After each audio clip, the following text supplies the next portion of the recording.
just to the north of the service area.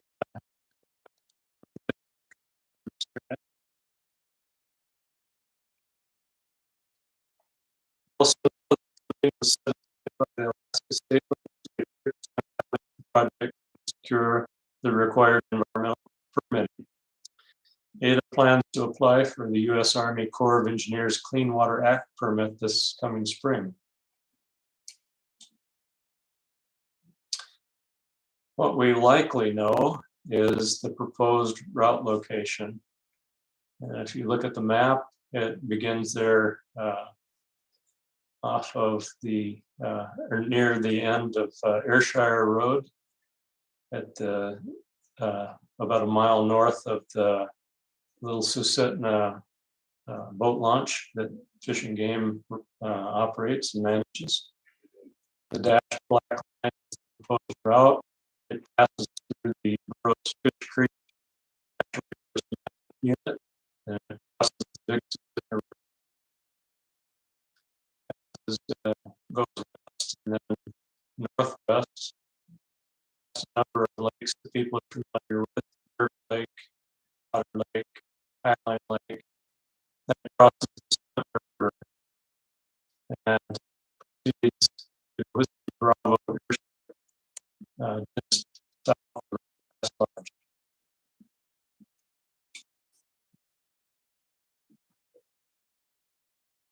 This shows a snapshot of our interactive map. And the road with mileposts. Light green is wetlands, blue is rivers and lakes, yellow is land, dark green is private property. Pink dash line is the mining district boundary. The full legend describing all the colors is on the interactive map on the project website.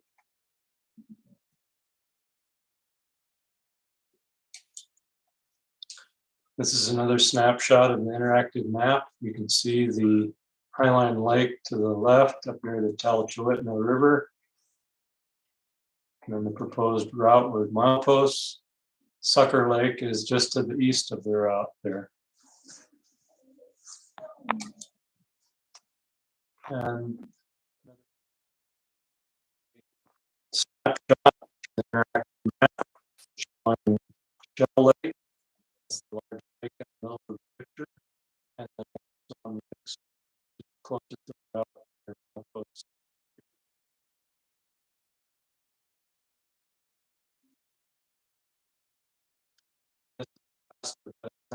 Snapshots from the interactive map. The route continues to mile 100. Just east on the north side of the Squint River. Past Lodge is just off the northwest corner.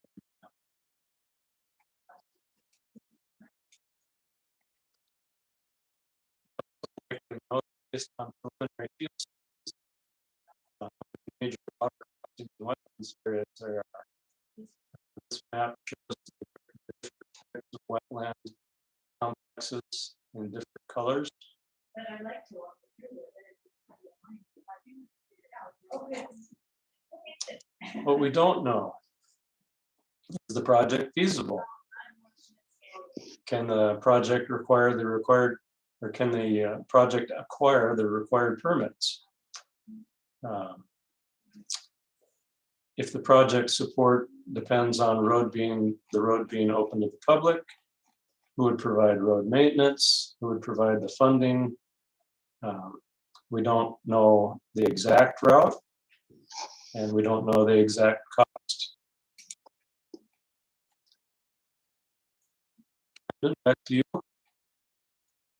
Thanks, Brett. Our key public comments we've heard so far, comments supporting that there could be safer, easier travel for remote communities and properties for people without access for recreation, sport, and subsistence activities, increase in tourism, increase in industrial development, and increase in income opportunities. Common opposing comments heard are reduction to the lifestyle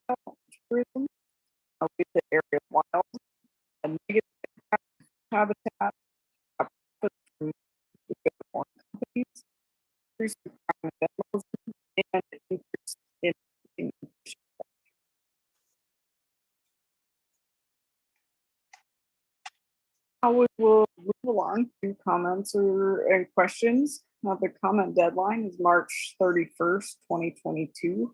The team will post the comment summary online to the website in addition to submitting it to the Borough Assembly, ADA, and the U.S. Army Corps of Engineers for the upcoming Clean Water Act permitting process. Now, to ask a question or make a comment, please raise your hand in the meeting. Click the reaction button at the bottom on a computer or the three dots on a smartphone. You may type a question or comment in the chat. If you're on a phone, press *6 to unmute yourself and submit comments to us via email or if it's phone, please get back to us for 31st. Include them in the comments. There will be other opportunities to comment as we go through the process. We're scratched off now. All right, well, I can start. And I would like to first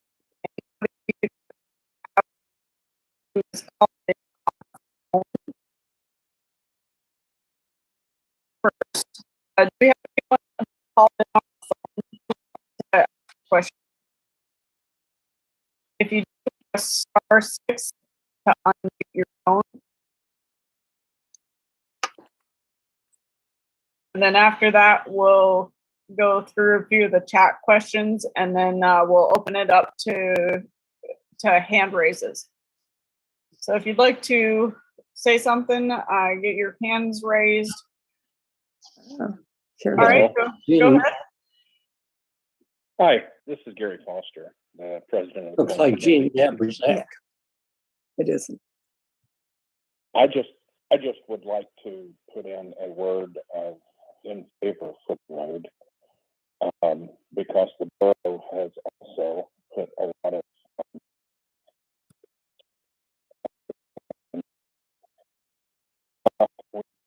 so bad before that have spent millions of dollars.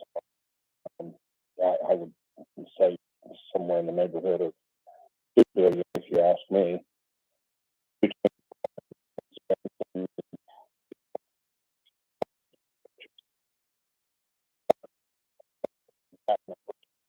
Do know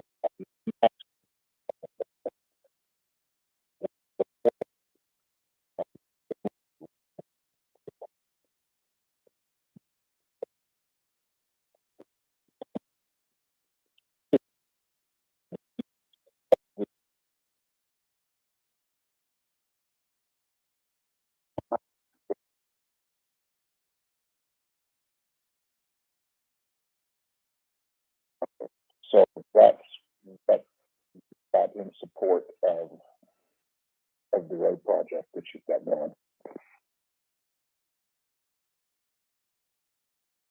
Okay, thank you. All right.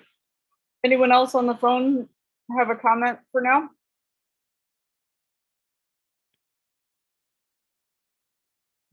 Press *6 to unmute yourself.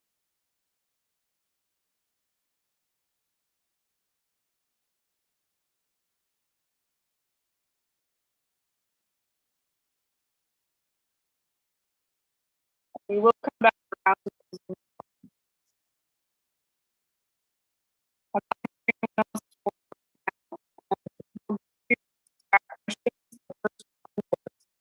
What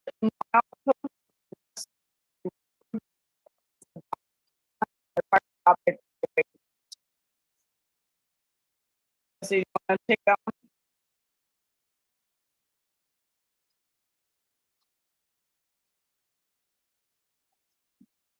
Yeah, I don't have. Who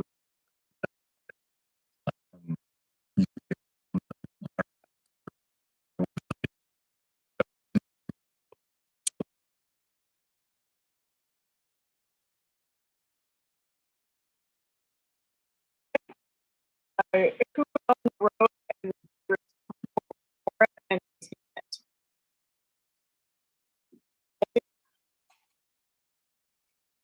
Well, that depends. It depends on who's going to pay to build it. And so, there's still lots of things that we need to figure out on how we finance that. But at this time, we don't have any determination on who would be responsible for the maintenance on that. And the follow-up to that was, would it be a toll road? Again, it depends on the financing and how that structure is determined. And we haven't got to that stage in this project yet.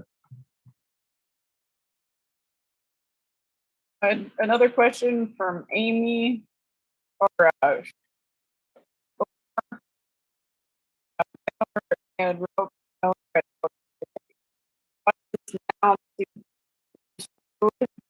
because the project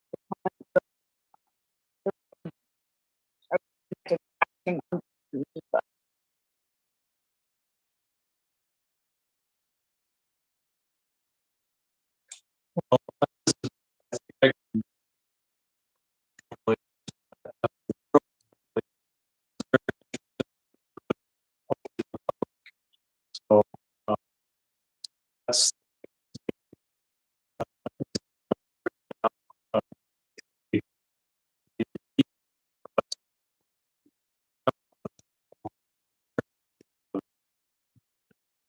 private, public, or commercial. So, so we don't have an answer to that right now, but that's probably the reason why it's considered multi-use right now. I can kind of follow up on that from Ada. It's multi-use because there's And if you guys could turn your cameras on, Ken, when you're speaking. let me There you go. follow up on what Brad said. There's there's many resources out there in the Matanuska-Susitna Basin that would require all types of transportation for access, and so we don't want to limit just one vehicle or one type of vehicle. And so we want to open it for all, including the public. So public access is a part of the project, and we're working to determine the feasibility of that and to figure out what that looks like. Thank you. One other person at the meeting after we recorded the presentation, and she is she is helping transcribe all these comments and us to get them.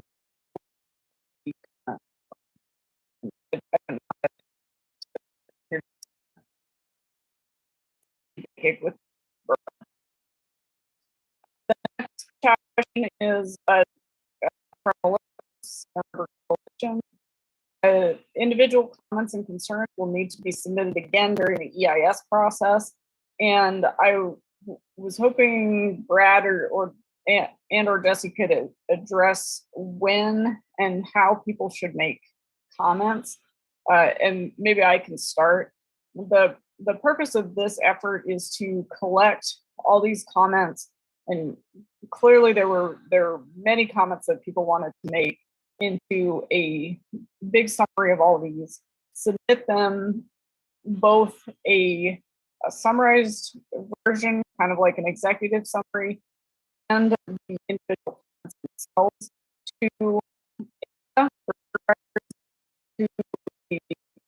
Bureau Assembly and to the for permitting water act permitting process. And that's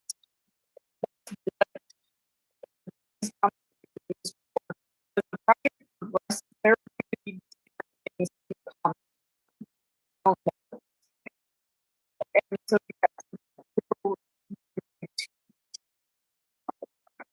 I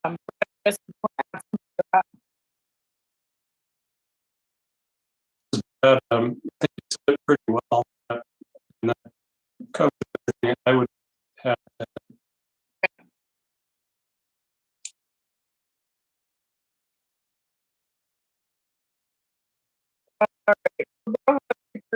Road service area for this route. Yeah, this is Brad. I can try to answer that. Currently, the borough has not, because it's outside a road service area, the route would not be maintained by the borough. So, and the only way any portion of it could be maintained by the borough would be if it did create a new road service area or expanded the boundary of one of the two that are already there, the Big Lake Road Service area or the Connect Road Service. And then a follow-up on RSAs. It looks like RSA will be impacted by additional traffic weight on RSA. And we had that comment the last meeting, and we don't know how that would be addressed just yet. Who's an independent estimate? Jesse, you want to answer that one? Yeah, certainly. We did a rough order of magnitude estimate typical for a project that doesn't have much definition at this stage. And so we did the best we could with the information we had, and just to get an idea, really the range on this, plus or minus 100 million or whatever. It's at this stage, we're just trying to gauge, is it a $300 to $500 million project or a $500 to $1 billion project? And really, that's all the definition that we have to provide any clarity on the cost of the road. And is that based on whether it's public or private? That will come into the final cost of the road, yes. But we've got such a large amount of contingency in that price range that it's likely covered in that. So, but yes, there is a cost to making this a public road. Okay.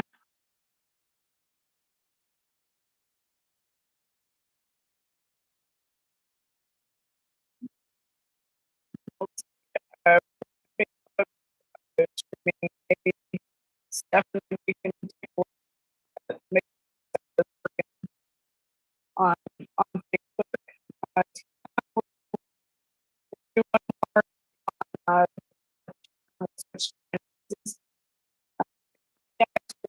Kinsey.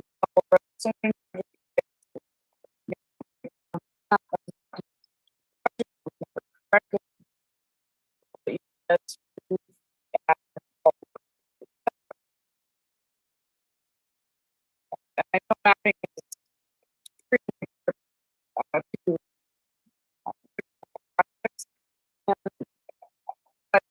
maybe you have a little the work that's already been done and might be upcoming.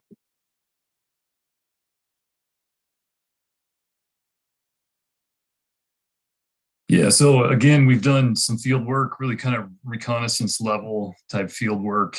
We refined some this past summer to go out there and put boots on the ground and confirm the wetland mapping data that we collected, just to really kind of ground truth that effort. And so as we advance through this next phase, there'll be additional field efforts to go out there and catalog streams and start the hydrology process and collect more data. And this is a step process that gets more detailed as we progress the field work. And so there will be field work this season, and it'll build upon work that's already been done. And this I'd just like to add that the public involvement is very important in the sense a lot of folks have lived out there for a long time. They know the ground intimately. It's always very helpful to have their views and comments. Know the things are, and then make sure they're included in the permitting. Yes, for sure.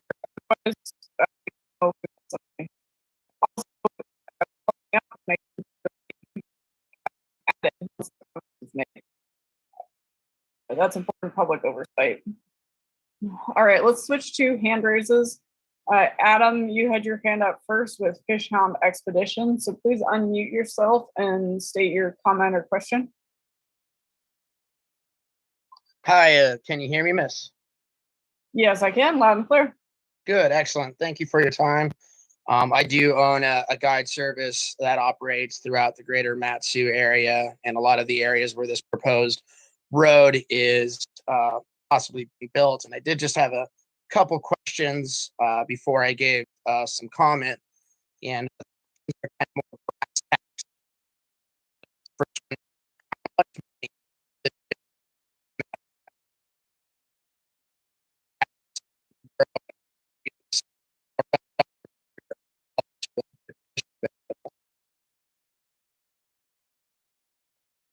This, Brad, I think at this point it would be almost impossible to determine an answer to that because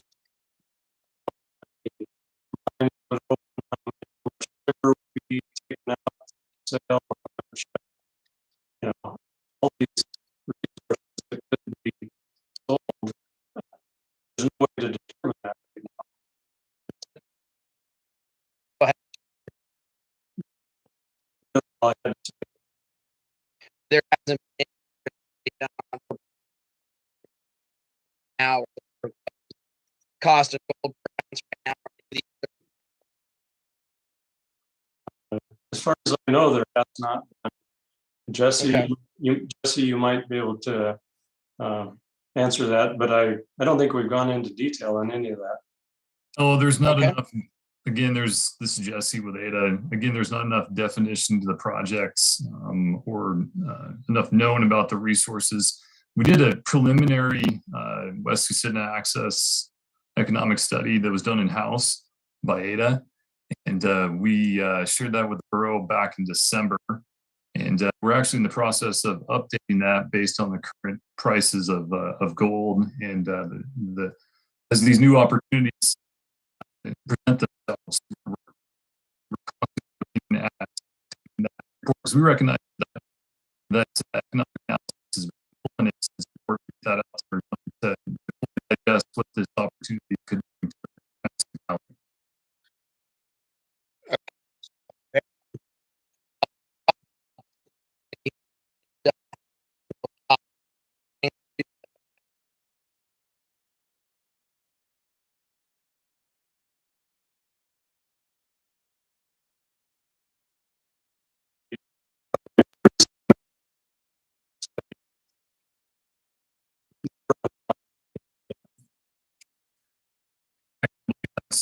Identified in that economic study.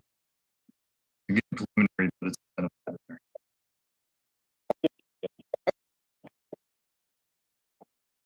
Well, I do have to ask those questions. I do have a couple comments on what is known right now for the current Mat-Su Valley and what industries like sport fishing, hunting, and ecotourism generate for our state. In 2016, $98 million were spent in the Mat-Su Valley, which generated $133 million of economic output. This comes from economic trends as of today, 2021. Mining and logging generate 10,400 jobs. Oil and gas generate 6,700 jobs, which is a total of 17,100 jobs. Leisure, hospitality, and guides generate 29,700 jobs. In addition, total sport fishing and expenditures for the state of AK were $1.4 billion. $7.33 million from residents, $652 million from non-residents. 73% of that total value came from our region, South Central alone. Today, when you Google search AK revenue from sport fishing, the total economic output was $295 million, supporting 3,063 jobs, which generated $22 million in state and local taxes. In addition, there was another study done in the Mat-Su Valley alone for 2019, which, as being a business owner in 2019, that was our worst year ever. Sport fishing contributed in 2019, generated $57.4 million of income to the Mat-Su Valley. The direct contribution was $33.7 million. which supported 378 jobs and directly generated $10.9 million in household income. These are numbers that are not speculative. These are numbers that are real. People need to realize what we are risking if we go through with this. As I said, all the numbers and questions that I asked came back with 0 answers from Ada or from the Matsu.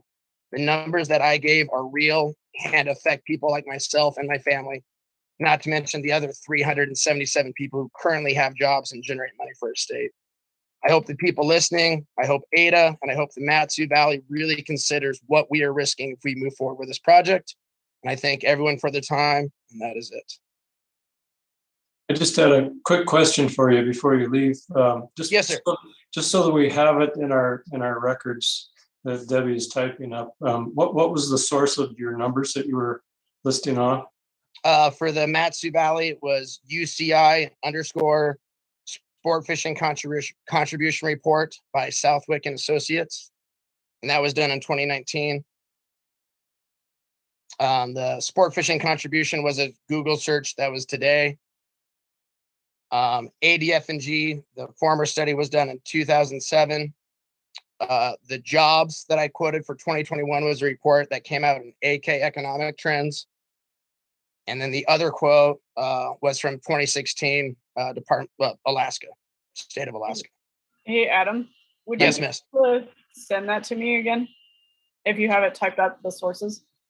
Yeah, I would be happy to. If you want to message me your email or whatever avenue you would like me to send those, I would be happy to. And all this was done in a Google search an hour before the meeting. It was pretty easy, and I'm a fishing guide. Well, yeah, if you've got them all right there, that would be great. And my email address is the comments.yaleyalaska@gmail. Comments? Which is on the back of the postcard, and I can put it in the chat as well. Yeah, if you could put that into the chat, that'd be great, because I would be happy to email these, and I have already submitted comment, and I will do it again, because these are hard numbers that are not speculative.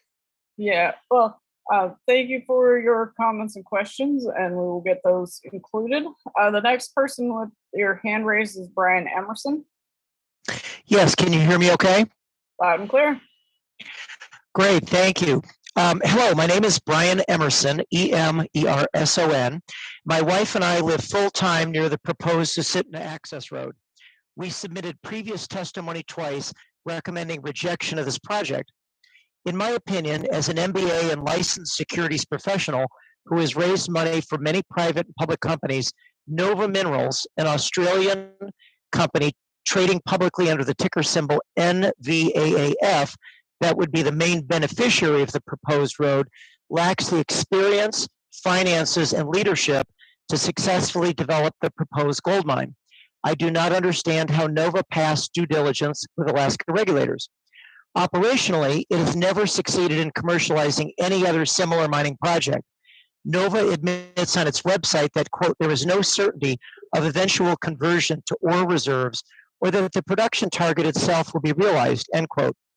Also, quote, there is a low level of geological confidence associated with inferred mineral resources, and there is no certainty that further exploration work will result in the determination of indicated mineral resources or that the production target itself will be realized, end of quote.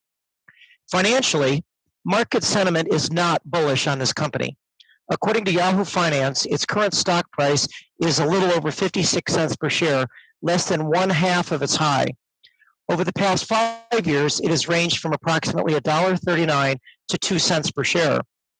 The company notes in its annual report that it has had over 180 million shares outstanding as of the end of 2021. In 2020, Nova raised $23 million at a share price of 17 cents. Last fall, it raised only half as much at about 12 million, a share price of 11 cents. Nova's financial statements reveal a cash burn for salaries and expenses very close to what it raised from penny stock investors. Nova appears to be a year-by-year operation dependent on penny stock issuances to meet expenses. The annual report notes that there is no guarantee that the company will be able to raise the approximately $500 million needed to execute its complete mining operations. Far from it. With respect to leadership, Avi Kimmelman, the former CEO, was, quote, convicted of insider trading and market manipulation offenses, end of quote, in March of 2021. The most recent chairman, quote, just stepped down effective immediately, end of quote, although no reason for his departure was stated. The interim chairman lists a decade of experience in, quote, microcap finance. The company lists partial financial interests outside of Alaska in lithium and helicopters. It's unclear where the management's focus, expertise, and interests lie. In my view, this company will fail to commercialize the Estelle gold trend. What then? In conclusion, an Alaska-funded West Susitna access road will leave a permanent scar on the land, squander the state's investments of time and money, and burden the borough to police and remediate yet another road to nowhere. Thank you for your time and attention.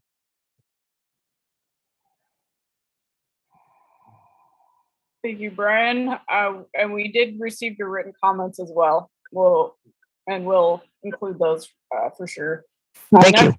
No problem. Next up, we've got Patty Fisher. Go ahead.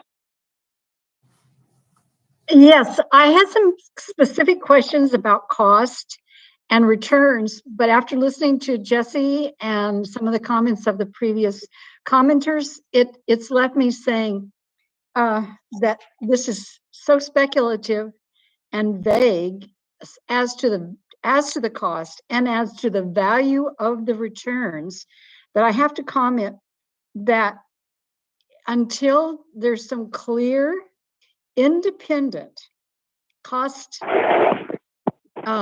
projections and returns projection, this project should not go forward. I mean, I'm not opposed to it, say, on other grounds, but right now it's just kind of like a very vague, unprecise, speculative venture that no wise investor would want to jump on. So, thank you. Thank you, Patty. Let's switch back to folks on the phone. If you would like to make a comment or ask a question and you're called in on a phone, press *6 to unmute yourself and ask your comment or question. After that, we'll go back to the chat.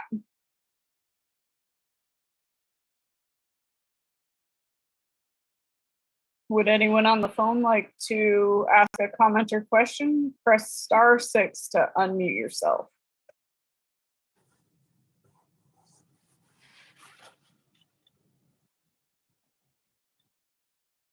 I'm not hearing anyone at the moment. We'll come back around to it, but Can you hear me? I can. Hi, this is Teresa Theo. And I remember when this first came up, this is like the same road that they were proposing that went up to, like, a few years ago. They were talking about going up to McGrath or whatever like this, or is it the same road?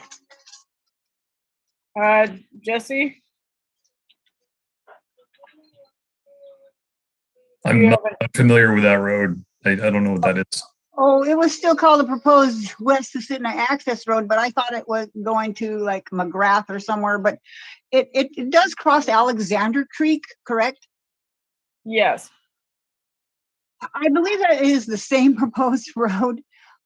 It actually, when I looked at the map of that road originally, and I'm not sure if this is the same one, that's why I'm asking, it was like, I have some land out on Alexander Creek, so it would be on the north side of the creek from where it crosses the creek, I guess. It crosses Alexander Creek. And so my property is like, from the old map, it looked like it was like 30, 40, or 50 feet off of my property, because I have the last piece of property, where it was all hooked together going up the creek. And so I just feel that it's kind of close to the property. And then if there's going to be people driving by and everything, I mean, they just have to get out of the car and run across, a little bit of bush, 30 feet or so, and they'll be right in my yard. It just seems crazy to me because I grew up out there. And one of the reasons I love it there so much is because it is secluded, but now I can just see I don't know, people gonna throw junk out of their car and there's gonna be like to-go cups laying here and, you know, I'm just opposed to it. So I guess ultimately that's all I want to say. Okay, thank you, Terry. Thank We'll you. take down your comment. And I want to switch back to the folks on the chat. I'm going to go back to where we left off. Is there a tally of the number of comments for and opposing? And because this is not a formal democratic process, this is not a vote, we're not keeping a tally of comments for and opposing. It's more what people think and why, what the specific reasons are. You have to say where you're from. No. And Becky, your comment on the chat's actually next. KTNA announcement said March 31st, not March 30th for comment deadline. I believe it is March 31st, whatever the last day of March is. Yeah, March 31st is the comment deadline. Did you want to add something to that, Becky? I see. Yes, my husband would like to add something. Can you hear us okay? Yeah, go ahead. Yeah, my name is Dennis Rancy, Ransy, Talkeetna resident. Project Chariot, Delta Barley, Seward Coal Dock, Port McKenzie Ag, Talkeetna Ag, Point McKenzie Rail Spur, Port McKenzie Developments, Juneau Road to Nowhere, and now the West Sioux Road. It's a trail of infamy. Nothing but a huge waste of money and resources. Thank you. Okay, record that comment. A few more in the chat, and then we'll go back to hand raises. Will you submit answers to these chat questions to all attendees or put them on your website? Yes, as many of the chat questions as we can get to, we will become part of the meeting summary. The complete chat will become part of the meeting summary, and as many responses as we can get to. Another question. You did not disclose who would be funding the design or construction of this project. The public has a right to know this information, and absolutely, unfortunately, as we've already discussed, we don't know the answers to those questions, and that's part of this development process. Go ahead, Jesse. Yeah, I'll go ahead and add to that. So we were appropriated $8.5 million from the state, and that's all that we have to work with right now. And we're not going to cross that next threshold until we do our due diligence and we advance the project till we have better answers to these questions. So it's not figured out yet, and nor should it be figured out, because we're still defining this project and we're still scoping it. And we've got time to work on that and figure that out. But right now, we just have the $8.5 million that was appropriated to ADA by the state for advancing the pre-feasibility studies of this road. Thank you. Jesse, another one for you in the chat. Last meeting, the claim was made that ADA does not want to use the closer existing roads to Beluga and utilize the barge system there. The road was supposed to tie into the road system at Point Mac in order to utilize the rail bed and port for the export. Neither of those projects are completed.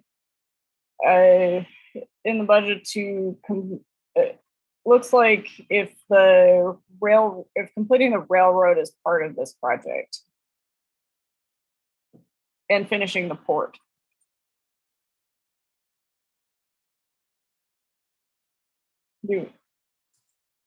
So is the question if finishing the rail and upgrading the port is a part of this project? Yes. No, it's not. Okay. Will the road be open for winter use?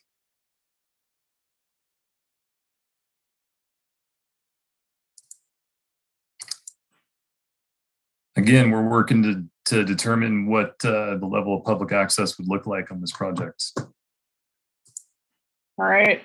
And we are going to try to whip through as many of these as we can and go a little bit fast. So I apologize for that.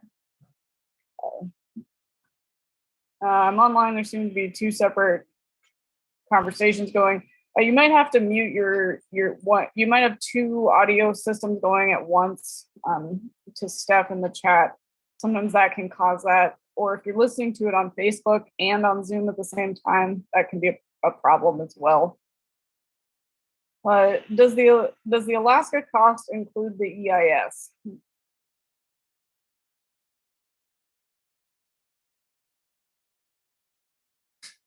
That project cost that was stated is all inclusive. Comprehensive cost, total cost of development. So yes. Okay.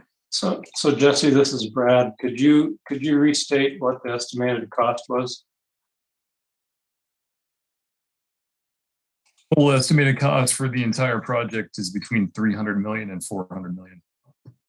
And I think what Tina might be asking is the $8.5 million that the state put in, does that include the EIS? That will fund the EIS, correct. Okay. All right, let's switch back to hand raised questions. Let's see, Miss Budd, you've had your hand up, and go ahead and unmute yourself and state your comment or question. Okay. Hi, my name's Kathleen Budd. I've lived in Alaska since 1967. I own 6 acres and a cabin on the Yentna River. I did that through the 1981 land lottery program. That was very cool. It's wilderness out there. I also have some property on Johnson Slough for many years. I've used the Yentna River since the 60s, as I said, for fishing, for hunting. As an adult now and a grandma and a mother, my family, we live off the hunting for tier 2 moose out there off the Yentna River. Been doing that my whole life. Through the years, I have watched, a lot more cabin growth out there. People get out there using snow machines, airplanes, boats. I've seen people on skis. I've seen people on fat tire bikes out there. The public has access to this wilderness. I feel, okay, another point I wanted to bring up was I also live in Palmer, Alaska. I have a subdivision in Houston, Alaska. And my family, we build roads. And in our own subdivision, it's our own property. We build roads in the borough. We have the roads in for phase 1. And for phase 2, the Matsu Borough, we were going to do another 1/4 mile. And they decided that they want us to do another 1/4 mile. It's doubling our costs. Our subdivision is on nice gravel. It's property we own. I can't imagine crossing all these wetlands, 150 pieces of either rivers or lakes. As I said, my cost just to build a 1/4 mile road has doubled because the Matsu Borough wants me to add another section to it, and that is on gravel and my own property. So I can't imagine the cost. I would see it changing constantly. Cost of gravel, employees, that type of such. So on my own point, my cost is doubled just this summer. Been using it since the 60s. I would like this to be wilderness. I feel it would decimate, I heard somebody else say that, decimate this area for the moose and the fishing. Thank you. My name's Kathleen Budd, and I'm against this road. Thank you. Thank you, Kathleen. Thank you. Next, we have Meredith Babcock. Go ahead. Hi. First, I would appreciate it to know when they reference the state giving the funding for this exploration or this first phase of the plan. Can you, when speaking that, can you specify specifically who in the government allowed this to move forward or gave the funding for this? Yes, it was the Alaska State Legislature. All right. And the 100-mile road that's being proposed can never be undone. Crossing 156 streams into a wilderness area will forever impact this remote area and the aquatic species that depend on their ability to travel up and downstream unimpeded. Humans are the only species that degrade habitat in every part of the world they enter, and in particularly when exploring for oil, gas, and mining, all of which are for the benefit of the company extracting the resource, no matter what they say to the community in which they are doing it. Please recognize what Alaska has, something that's unique, and please calculate how the community members are benefiting from it as is before you sell it off to the latest bidder. The resources themselves need to be given a monetary value to Alaska and to the future if they are left intact in the land, within the living waters, and the trees with the roots in the ground. They need a comparative analysis when speaking about the value of those resources. They have great value being left where they are to all of us. When they are extracted, they have great value for those that extract them only. These resources are not just sitting there, waiting for humans to extract them. They support habitats and complex ecosystems. I was born in Alaska, and I value it greatly. My name is Meredith Babcock. Babcock. Thank you for your comments, Meredith. Next, we have Andrew Elliott. Please unmute yourself and state your comment or question. Hi, yeah, my name's Andrew Elliott. Can you hear me? I can. Yeah, so I guess I'm staff to Representative Christopher Kirka, who represents the Wasilla area in the state legislature. And I'm here kind of just trying to listen to as many of the comments as I can to hear the concerns as well as the comments on both sides of the issue. I liked what Miss Budd said about, we don't know exactly what it's going to cost. We can estimate, but things change over time, as they often do, especially with projects that take a long time. Now, I guess my question is, with the $300 to $400 million estimate, I guess my first question is, how old is that estimate? And then what are we building for that? What proposing to build for that? I mean, what kind of road are we talking? I know it's gravel. How wide are we talking about? What kind of traffic would we be prepared to possess and be able to handle with this kind of road? I just kind of want to get an understanding of what kind of road is being proposed to be built here.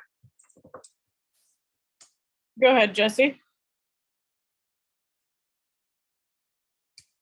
Yeah, thanks, Andrew. So it would be an access road to the upper Susitna Basin there, be open to all types of users, industrial access.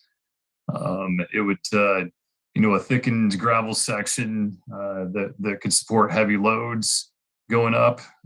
Think of support loads for mining. And so I think right now we've got the road at 26 feet. I can't remember where we're at, but our estimate was it's in our preliminary engineering report on our website, what the basis of design is currently as it sits right now. But we may look at widening that or making it a little bit different to accommodate, users as we get more project definition with this. And so, I'd look to see that it would be a standard access road in Alaska that could support heavy vehicles. That's in a nutshell, that's what it is. Okay. And I guess one more question. The maintenance cost, a lot of people have brought up, what kind of maintenance? Because I'm guessing that, roads have been built before and there's kind of an understanding of what it costs to maintain a road, whether that be coming back, on a paved road anyway, you have to fix potholes because of heavy loads coming over them. And, whether it's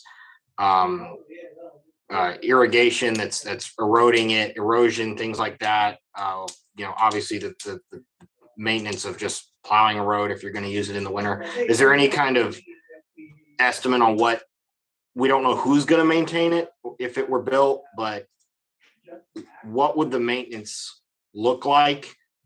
based on what is being built, or does that just depend on how much traffic is on it?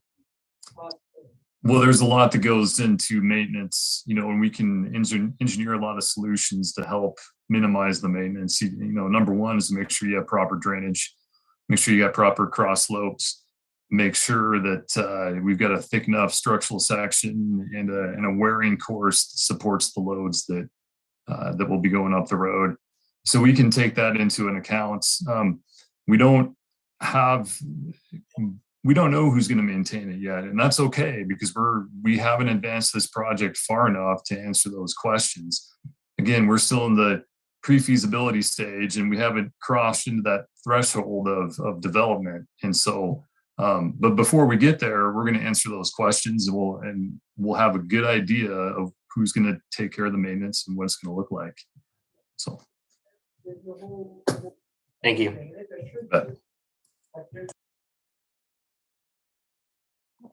Adam, since you already spoke, I'd like to let other people ask their questions.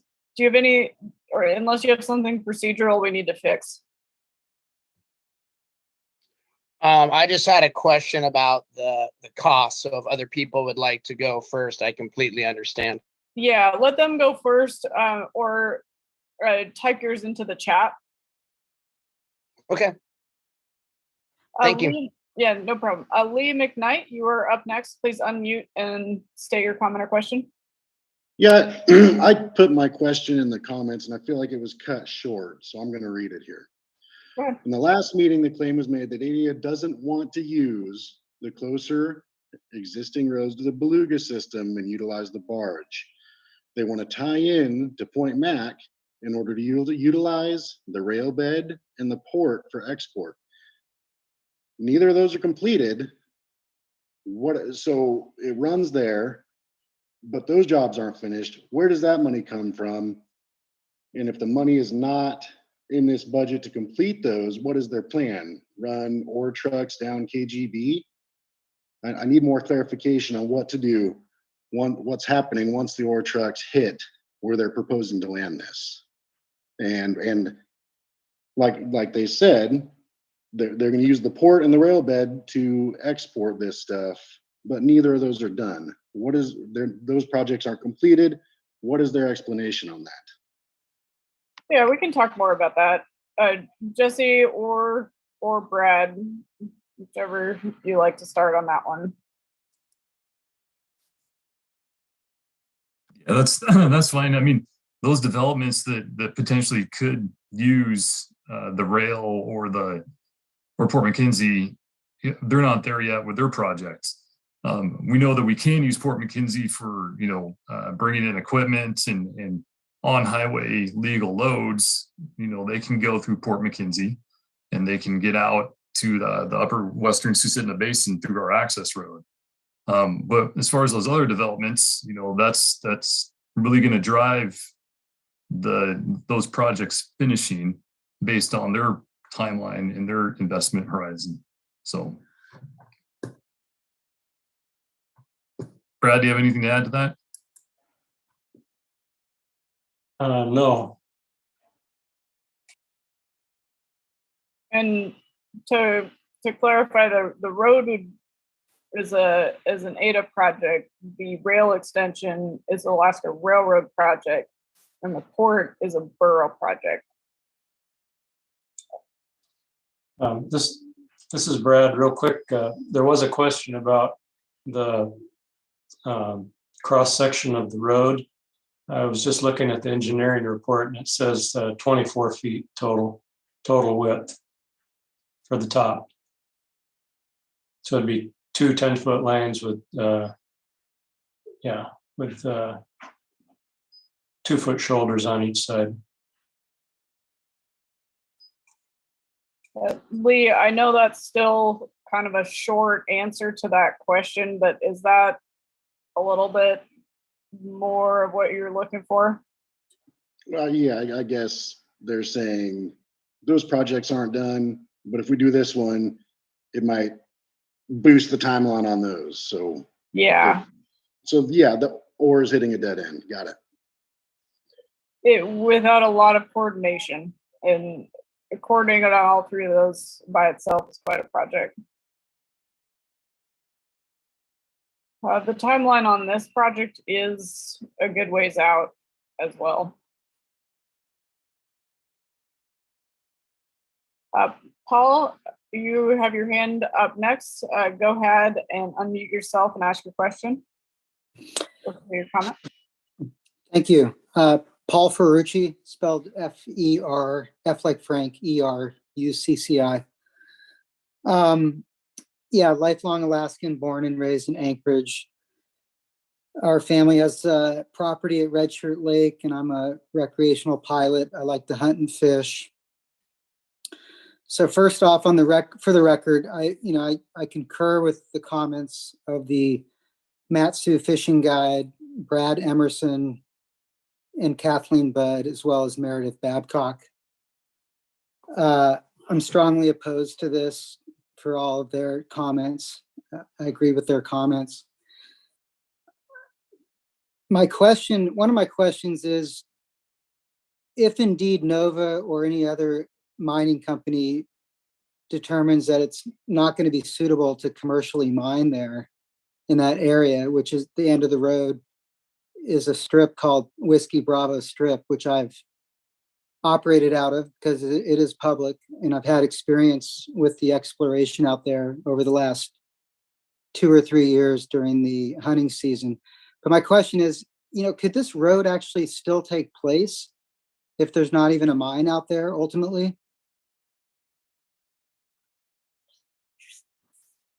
Jesse? Or Brad? So Jesse, this is Brad. You might want to talk about it seems like things are, there's references to only one mine being interested in the road. Can you talk a little bit about the other interests that are out there?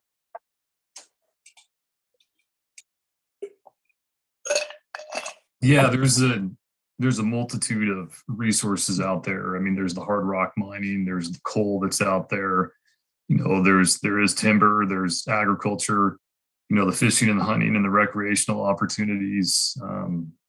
There's oil and gas exploration opportunities. Coal gasification is an opportunity. And so really the way that we look at this is this road would be able to help spur some of those developments to create jobs and economic opportunities in the state. So it's really, it's really about accessing stranded resources for the benefit of the Mat-Su Borough and for the benefit of all Alaskans in the state. Does that answer your question, Paul? Yeah, that does help clarify things. Thank you. I have no other comments at this time. Okay, let's take a break, 5 minutes until 5:08, and then we will circle back to the folks on the phone back through the chat, and then hand raises again.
Oh,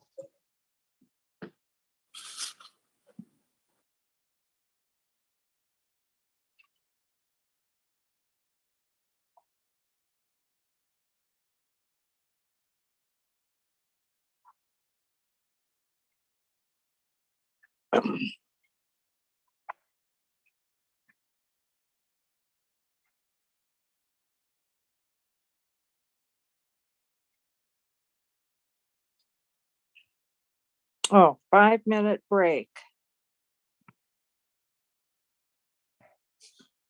Here.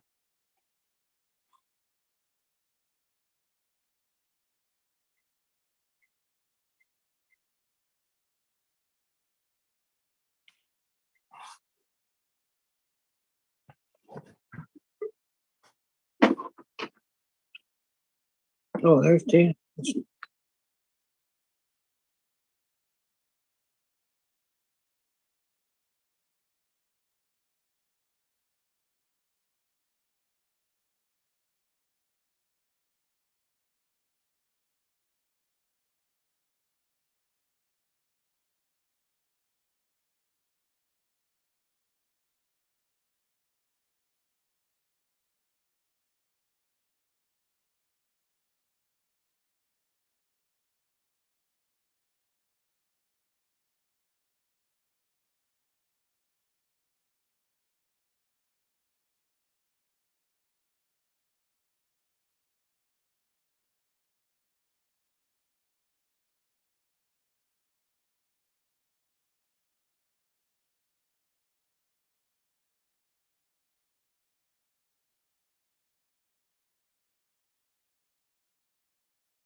All right, everybody, I'm back here. Let's get started again. Jesse and Brad, are you back? This is Brad. I'm back. Yeah, I'm here. Great. All right, let's go back to folks on the phone. Anybody who is on, who's called in on a phone, would you like to ask a question? Press *6 to unmute your phone. Hello, this is Bob Shoemaker. Go ahead. Oh, I just wanted to say this is a great, great project. Wow. How lucky we will be if this gets done.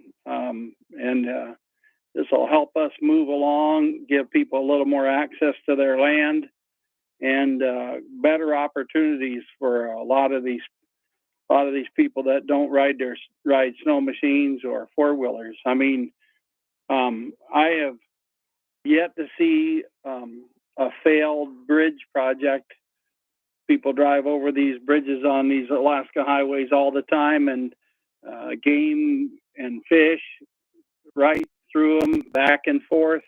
This is a great project. I'm from Willow. I was the past president of Alaska Farmers Union. I mean, this is a great opportunity for Alaska. We, the Ag and Forestry Board back, it's no longer at the borough anymore, but years ago, Clarence Furbish, just getting across the Susitna River will access a lot of borough land instead of just paying taxes and not getting the opportunity to use it. This is a great, great thing for all Alaskans. Oh, of course, you're going to get a few people that are going to say that it's their backyard and they don't want you in it, or you're going to hurt some little stick or something. But overall, the benefit, and of course, the great project. I'm sure happy to see it. I'm all for it. There are a lot of other people that I know that are all for it that just aren't going to be able to get on the phone. So keep it up. Keep up the good work. Brad, you guys down there are doing a great job. Thanks a lot. I'm going to mute off. Thank you, Robert. Anyone else on the phone like to press *6 and unmute yourself, ask a question, make a comment?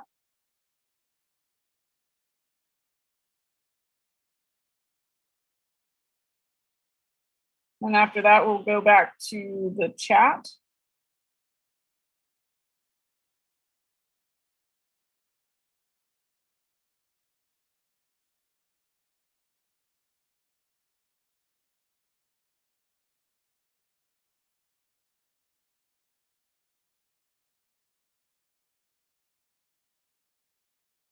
I'm not hearing anybody for now, so let's go back to the chat. And I'm going to go back to Tina's comment. How can you even propose this project if you don't have funding or know if it's public or private? And maybe, Jesse, you could talk a little bit more about the origin of this project.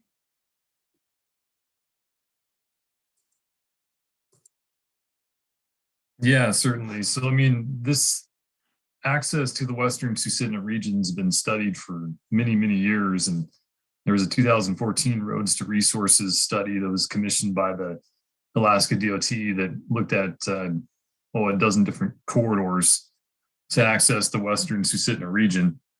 And so we took that and refined that and flew some reconnaissance missions and determined that the best access to get out there currently is what we're calling the PMR route, the Port McKenzie route. And so this has gone on for quite a while, and we're still in the pre-feasibility stage. We only have $8.5 million, but we got to spend a little bit of money to figure out what this project looks like. And we're dipping our toe into the investment here and trying to get a good handle on the project and the project economics. And we got to spend some money to do that. So, and we'll hope to have a better understanding, at the end of this phase, what we're looking at. So. Thank you, Jesse. A question from Amy in the chat. Who completed the field studies and who funded them? My understanding is Ada completed the field studies and funded them. If that's not the case, Jesse, speak up.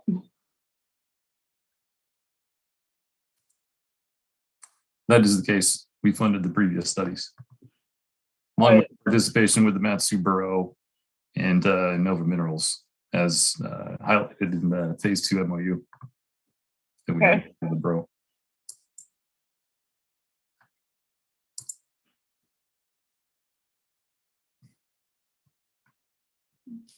Okay, how will the final decision be made whether this road is built or not?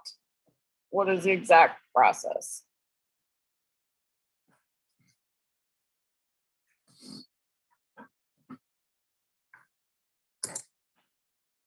Well, that's really going to be driven by the borough and by ADA and by the resource developers and the direction that the state wants to go. It's going to be a hybrid approach, and it's going to be a collective effort to determine if this project moves forward. Do you want to talk a little bit about environmental permitting as well? Yeah, so the environmental, I mean, that's where we're at right now, is getting ready to submit a 404 permit. We've got $8.5 million from the state, and so we are continuing with that process.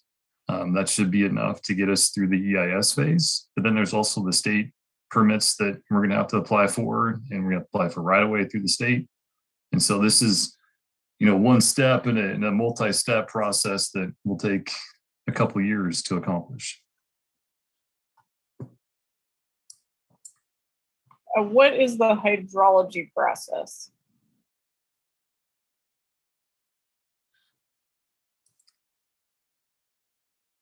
So the hydrology process is the process of going out to the streams and measuring the stream flows, looking at figuring out where ordinary high water is at, really understanding the characteristics of the rivers and the creeks and the streams at different phases throughout the seasons. What do they look like at breakup? What do they look like in the summertime? What do they look like in the rainy season in August? And it helps inform the design team how to design the appropriate structure for the stream crossings.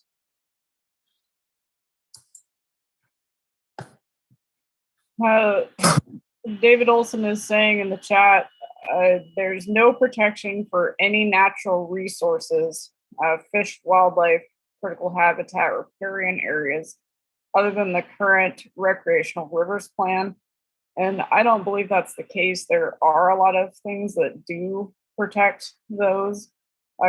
Can somebody speak to those a little bit? Maybe that's a question for Kyle. I'm not sure if you're in a position where you can answer that out loud, or maybe send us something in the chat and we can come back to it.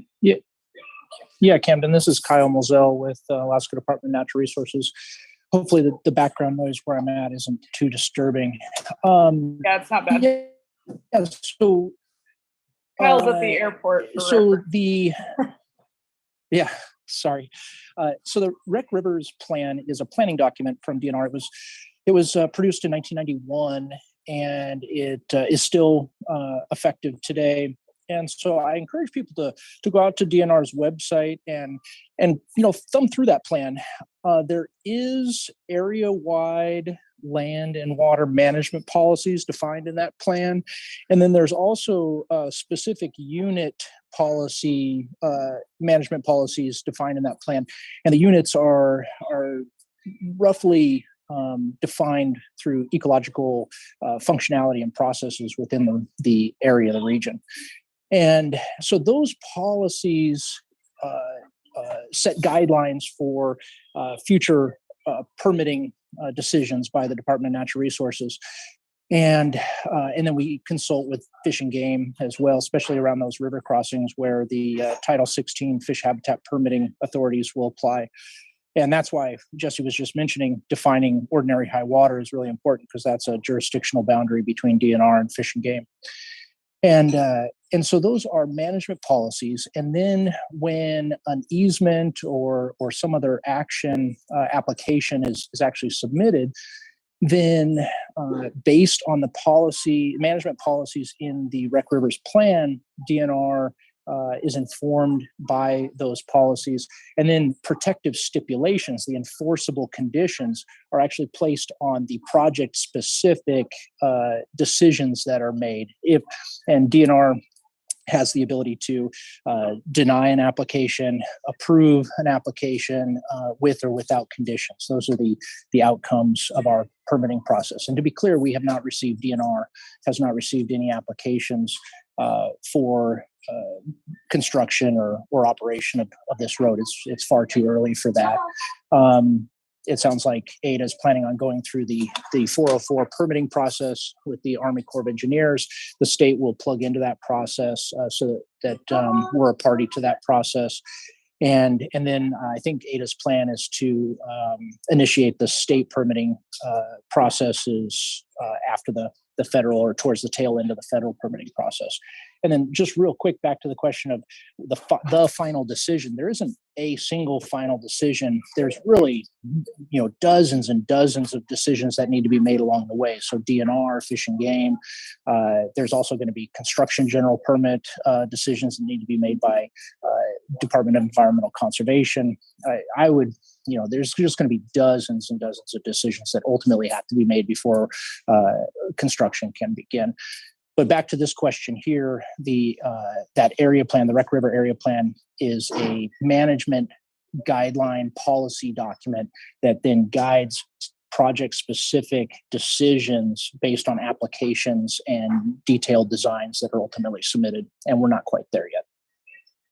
Hope that helps. Thank you, Kyle.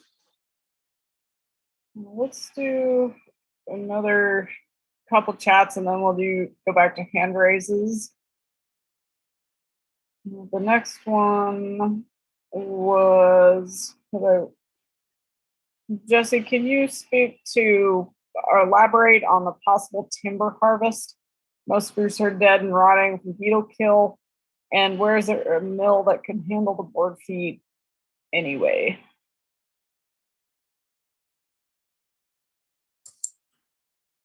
Yeah, I mean, I can only speak to the beetle kill that's out there, and from what I know of it is, it's harvestable, and I know that we've received many phone calls from local mills that would love to have access over there because they have very strong demand for cabin packages, and that makes great cabin lumber.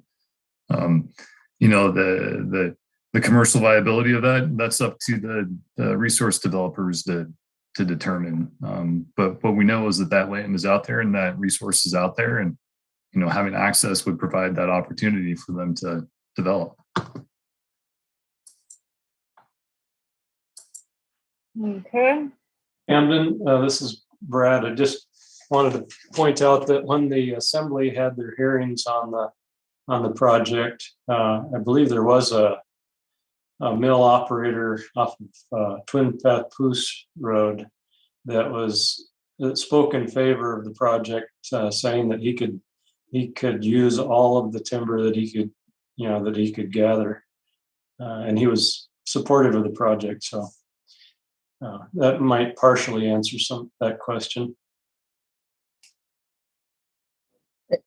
And Camden, this is Kyle Moselle again with Alaska Department of Natural Resources. I just wanted to point out that any timber sale on state or private lands would also need to adhere to the State of Alaska Forest Practices Act, which is jointly implemented between DNR, DEC, and Fish and Game, and so there's protection of water quality and fish habitat is instrumental to the Forest Practices Act. So any timber sale on state lands or private lands would need to adhere to that as well. All right. Let's go back to hand raises. So if you'd like to ask a question or make a comment, please raise your hand. If you've already made a comment, please put your comment in the chat so that we can let other people get a chance to ask their questions. Jacob Manx, would go ahead and unmute yourself and say your question or comment. Yeah, Jacob Mannix with Alaska Chapter, Backcountry Hunters and Anglers. So I didn't actually come with prepared comments tonight, but after listening to some of the discussion this evening, I mean, it's becoming like incredibly apparent that this project has so many holes in it. It's kind of like looking at a piece of Swiss cheese. And I actually think that from what the ADA representative has said, he'd probably agree with me. But that's not what I'm here to say. So what I'd just like to bring up the fact that right now the state of Alaska has multiple fisheries disaster declarations. We haven't been able to meet the federal match for Pittman Robertson money to fund the Alaska Department of Fish and Game. I sincerely doubt that this $8.5 million is the last money the state will spend on this project. If Ada and the state are simply looking to spend money, there are plenty of places it could be spent that may actually benefit Alaskans, especially those of us that value natural resources like moose and salmon. And on the access point, I've heard repeatedly that one benefit to this project will be increased access to hunting and fishing. If this road is ever open to public access, it will be easier access. It will not be better hunting and fishing. If your desire is to hunt or fish off of a road, there are plenty of opportunities for that in this state, from Haines to Deadhorse. Thank you.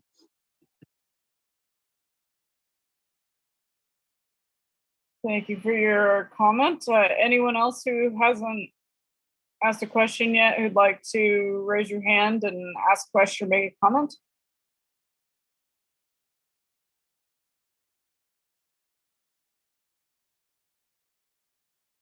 Well, anyone on the phone, press *6 to unmute yourself.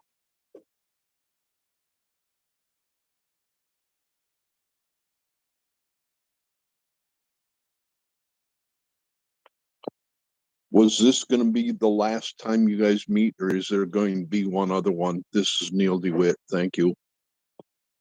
Yeah, this is the last public meeting that the borough is putting on for this phase.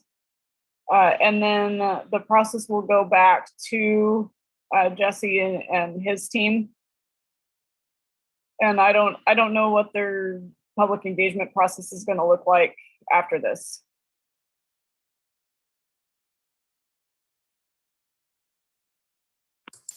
Thank you. I appreciate it. There'll be more opportunities for public comment. That will happen as we submit the 404 permit. The Corps has their own standard that they follow. I think there's a 30, 60, 90-day comment period. And so that'll be a different avenue to formally submit comments as well. Hi, I know I've spoken already, but I had one more question if there's a moment. Yeah, go ahead. I just wonder, all of the reasons shared thus far for this road, the 100-mile road, are interesting in the light of what we know about a changing climate. And I just wonder if someone could address how allowing more oil, gas, and mining exploration makes sense at this point in history.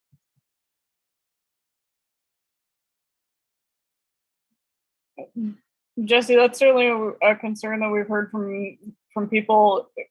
Would you like to address any mining trends you see coming up in light of climate change specifically? And also the removal of wood product. Okay.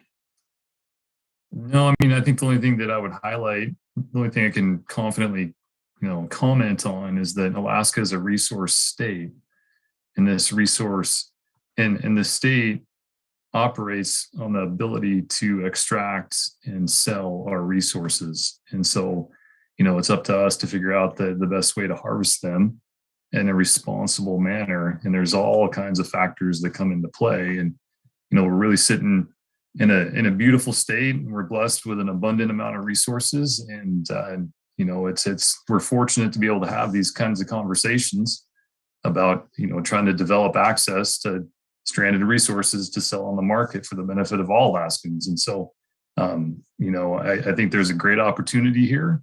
And, we've got to take in all these factors and market conditions and really consider, what's the best path forward and how can we coexist and develop our resources to the maximum benefit of the state and to the people of the state of Alaska. So. And do you do an alternative analysis on the value of those resources when left intact in terms of climate change? I can't comment to that. That's not my area of expertise. Sorry. I can comment a little bit on timber. There have been some comments on concerns about firefighting in the area, and having more road access would assist with firefighting.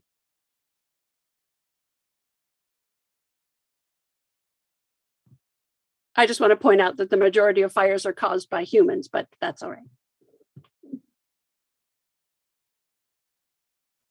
Michael Nancy Mason, you've got your hand raised. Go ahead and unmute.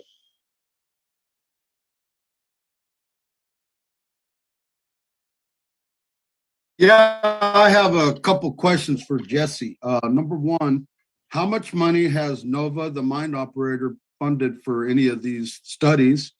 And number two, he just mentioned how putting a road in and getting to our stranded resources would benefit all Alaskans. And I just want to know, how's that going to benefit me when I live out, a long time live out here in business, and I just don't know how that's going to benefit most of us here at all.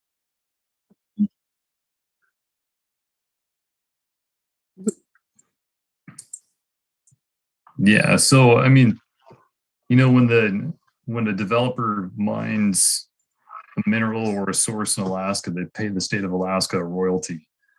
You know, so there's royalties that are collected that goes to the state government. You know, and then there's all, it builds, you know, there's the economic drivers behind the mines. There's plenty of opportunities that come downstream of that. And, you know, like I'll point to our Red Dog mine out in Northwest Alaska that employs over 600 employees out there, and a good majority of them are Alaska natives that live in the western kind of the Koyukuk Basin and up there in Kotzebue and all over. And that mine presents a great opportunity for them to have good, really good paying jobs that they then go and spend their money out throughout the community. And so there's a big benefit to the mines employing many of the local people. And so that's there's over 6,000 of us here. They're not going to employ 6,000 people. And are they paying royalties right now, even though have they mined anything yet? Are they paying royalties yet?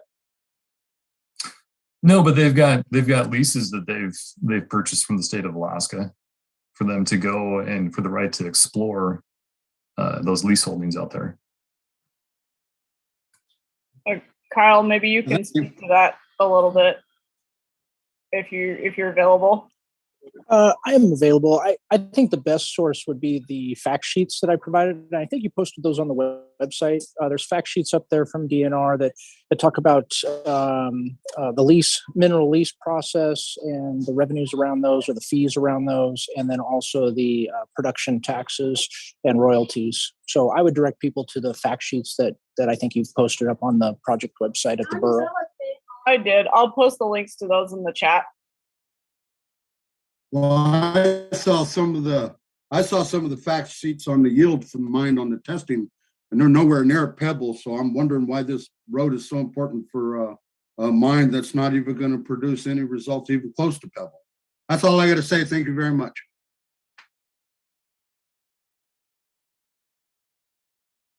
All right, Dulspen East, you've got your hand raised. Go ahead and unmute.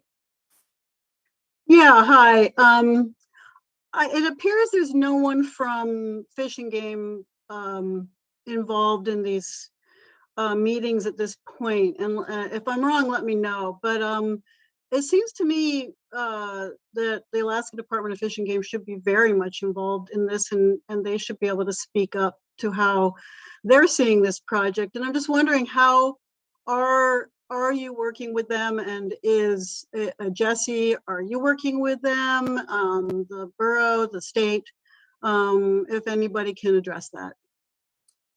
Yes, we're working with Fish and Game, and we're working to gather the data that they need for them to do their stuff. You know, again, we're super early in the process, and we haven't even submitted to the 404 permit application. But once we submit that, like Kyle had highlighted, you know, towards the tail end of that 404 process, then Fish and Game will start to get involved. But they are aware of the projects. We've spoken.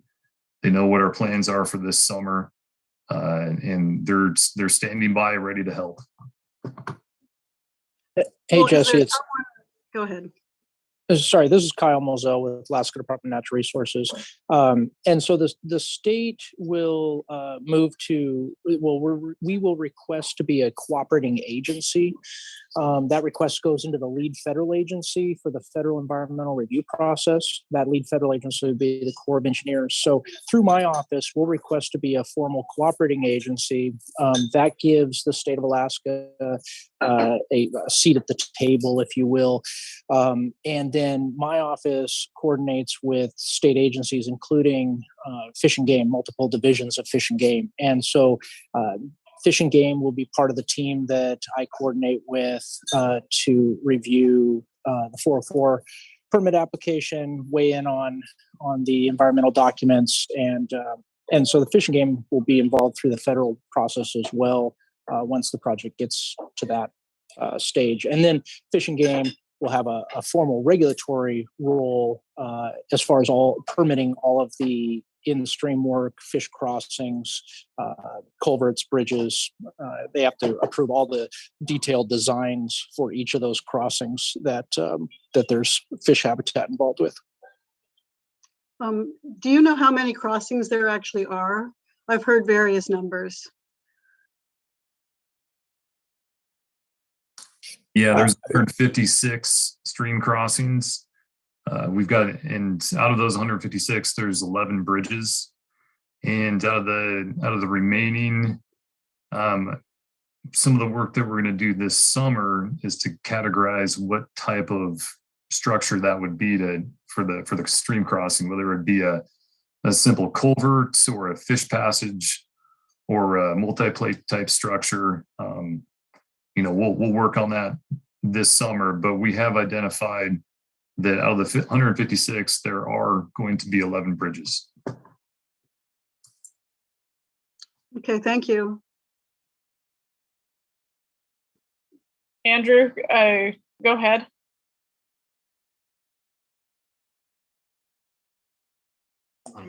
Yeah, I just had one other question about at least the proposed route that this road would take if it were to be built.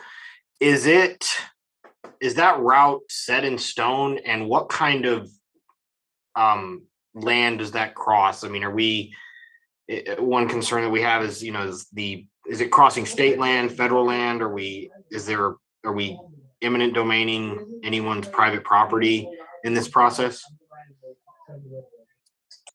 Based on our route selection right now, it is all borough and state lands. To my knowledge, we are not taking any private property, which is pretty amazing for a 100-mile road. It is all purely state and borough lands. We're going to have to refine that as the route gets refined, and we're going to have to, put boots on the ground to confirm that. But as it stands right now, it's all state and borough. And I guess there's one last question. Do you anticipate any variation in the route? And I don't know if you anticipate it or not, but what kind of level of variation from the proposed route could there be? Well, as this goes through the process, the Corps could recommend that we look at rerouting some areas to avoid a sensitive environmental areas, and so this route is our best proposed route, but there certainly is an opportunity that it could change based on feedback from the Corps and other agencies. Thank you. Would anyone on the phone like to ask a question or make a comment? Press *6 to unmute your phone. And then we'll go back to the chat questions.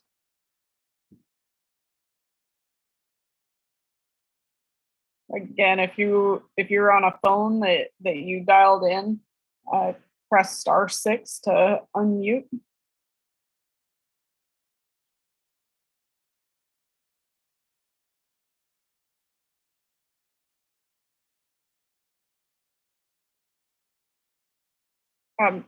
Michelle, go ahead.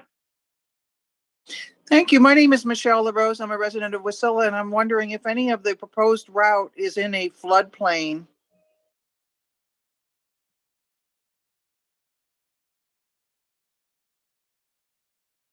Jesse, would you like to speak to that? Not that I'm currently aware of.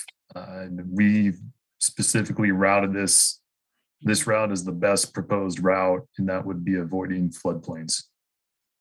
So that's, the Corps might, when they take a look at this, they might analyze things a little different, and then we'll go from there. But as of right now, this is the best route out to West Susitna, and we made sure to avoid as many wetlands and floodplains as possible. Michelle, if you go to the interactive map on the website, you can turn on a layer that shows the wetlands. Thank you. That is very cool, and you can see how the route they've avoided the wetlands as much as possible. And then there are certainly other maps available with floodplains. All right. Thank you. Anyone else on the phone?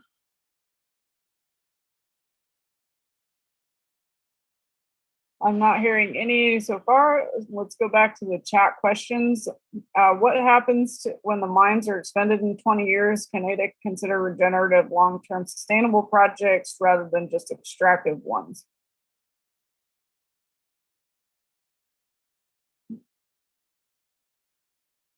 Jesse, do you want to talk about if ADA works on any renewable type of projects, anything like that? Yeah, I mean, there's, our sister organization, the Alaska Energy Authority, they look at quite a few of those sustainable energy projects. And we do too, to a certain extent. And, we're always looking to participate in developments. And if it's for the benefit of Alaska, we're certainly interested. So, but there's nothing specific at this time.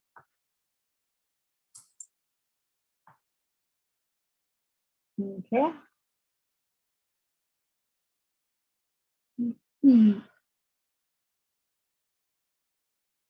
How many seasons of field studies were there?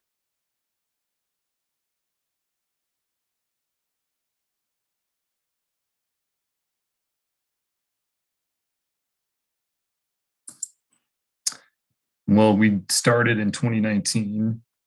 So we've done 2 seasons that ADA has participated in, but like I highlighted before, in the 2014 Roads to Resources, there was also studies that were performed then as well. And so this has really been looked at for quite a while. ADA has just picked up the ball and have progressed it to the next step.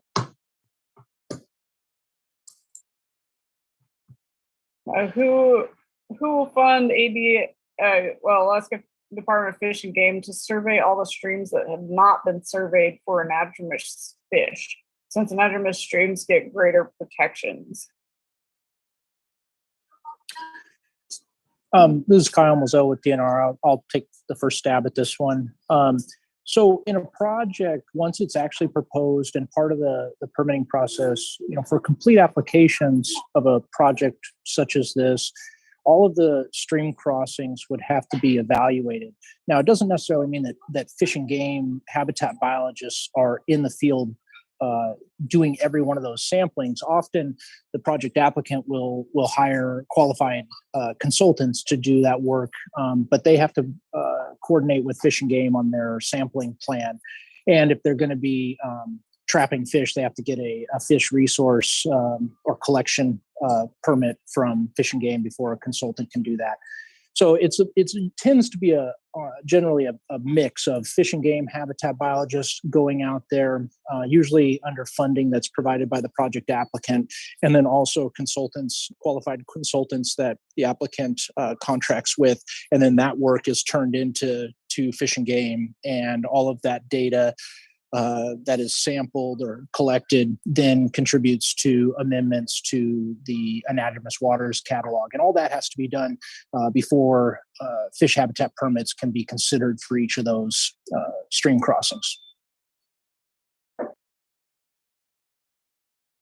Thank you, Kyle. Smolden, I see you've got your hand raised. Go ahead and unmute yourself. Thank you. This is Todd Smolden with the governor's office in the Mat-Su, and I have an event that I'm going to need to get to pretty quickly, but I just wanted to say thank you to everyone who's participating, both the public and also the borough and members of ADA and DNR state agencies. That, you know, Alaska, our constitution requires that we do our due diligence and use our resources to the maximum benefit of all Alaskans, and this is part of the process. So the information that we're gathering through this study, as well as the public comment, is all very valuable to see, you know, if and how and we should move this project forward. So I just wanted to thank everybody in case I didn't get a chance to do that before I have to leave. Thank you. Thank you, Todd. I'm going to go back to the chat questions. Patty Fisher asks, what are ADA's plans for this summer?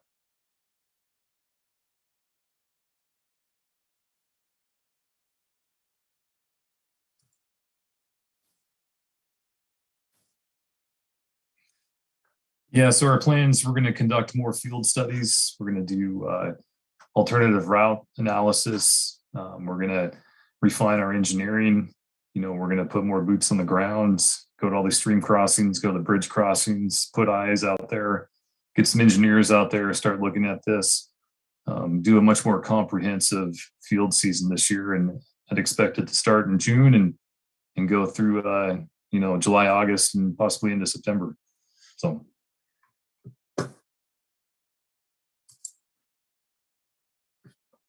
All right. And that's in addition to applying for the Corps of Engineers Clean Water Act permit. Correct. Kendra is asking, how many of the 156 streams have been surveyed for fish?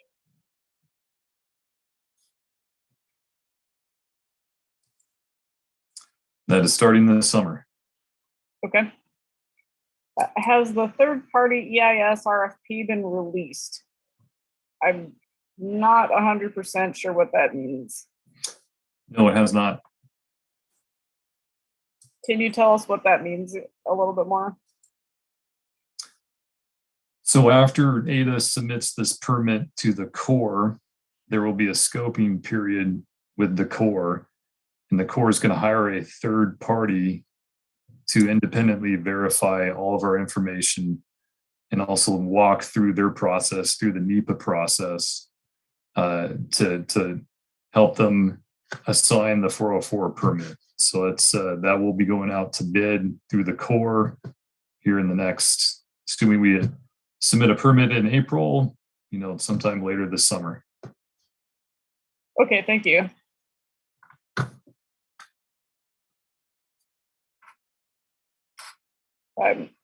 Again, a number of people have asked for Fish and Game to participate, and the process that we're doing right now is more to get borough members of the borough public, people who have businesses out there, property, to let us know what they're thinking. Our focus was not getting agencies to weigh in. That will come in more of a formalized process later on. And that is why they're not looped in more heavily right now. They'll come in later, but they are paying attention. Is this the only gold search or coal in the area? And my understanding is there is gold and coal in the area.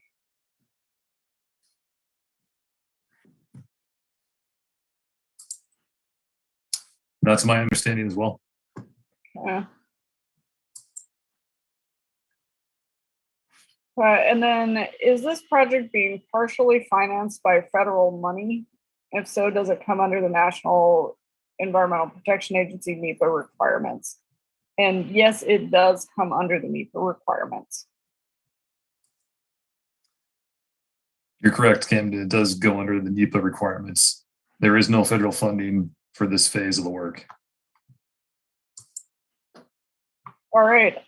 We have gone through all of the chat questions and the hand raises for right now. So now is a good time to take a break. Let's take 10 minutes, come back at 6 and see what else folks want to talk about.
Brad and Jesse, are you back?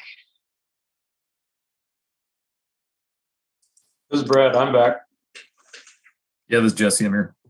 All right. Kyle let me know he will need to sign off at about 6:30, and I would like to thank him for joining us and responding to comments, making it work, even though he's at an airport about to get on a plane. That is one nice thing about these virtual meetings. Otherwise, we would have had to do without him at all. And Amy had a question about which contractor did the summer field studies, Jesse.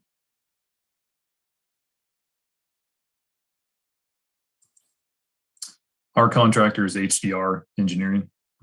They perform the field studies. Will this meeting recording be available after the fact? And yes, it will be. If you would like me to email you a link to it, I'm happy to.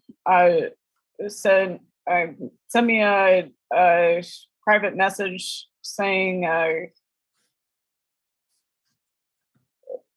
Margaret, maybe you can unmute and let me know if your comment there. Wait, should I go ahead and post the link to the recording on the website? We haven't had very many requests for it, so I've been sending it to anybody who asked, but I haven't posted it on the website. But if folks would like me to post the link on the website, I certainly can. I think that would be super cool to have it posted to the website so everybody could access it that way. That'd be so helpful. Yeah, I can do that. Thank you. I know it's an awful lot to wade through. And so we will be, as soon as I can put it together, we will post the meeting summaries. There's an awful lot of material and comments at these meetings, and so it takes some time to put the meeting summaries together. But the meeting summaries make it so that you don't necessarily have to go through watch the whole 3-hour recording. You can go through it. It'll have a summary and it will have all the comments as well. Can we find a summary of the first meeting as well? Anywhere? Yes, and it is not quite ready yet. I was hoping to have it posted today, but it didn't quite happen. But yes. But they'll both just be on the website, it sounds like. Yes.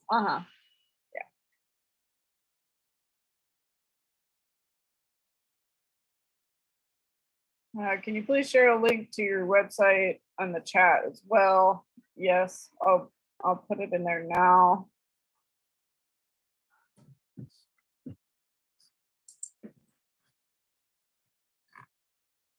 And keep in mind, this website is the borough website that we set up for this project.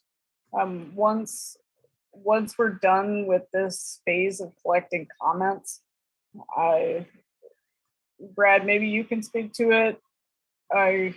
But we won't really be updating the website anymore. And I'm not sure, maybe Brad can speak to how long it'll stay up. Yeah, I imagine it'll turn into more like a library where it'll have documentation of all the comments and public involvement. And then, if anybody wants to, they can go back to that and look at it. It may be incorporated into a larger project website at some point. I don't really know at this point until we get more direction from the assembly. And the project documents, the reports and things like that Jesse's referred to, those are on the ADA website. Because those weren't borough documents. So those live on the ADA website. Maybe Jesse can put that on the chat. It would be great to have answers to basic questions. A lot of the basic questions are answered on the fact sheet that is on the website. And in terms of the meeting, the questions from the meeting, they're we're including the questions and the responses in the meeting summary. Is there a list of everyone who attended the Zoom meeting? Yes.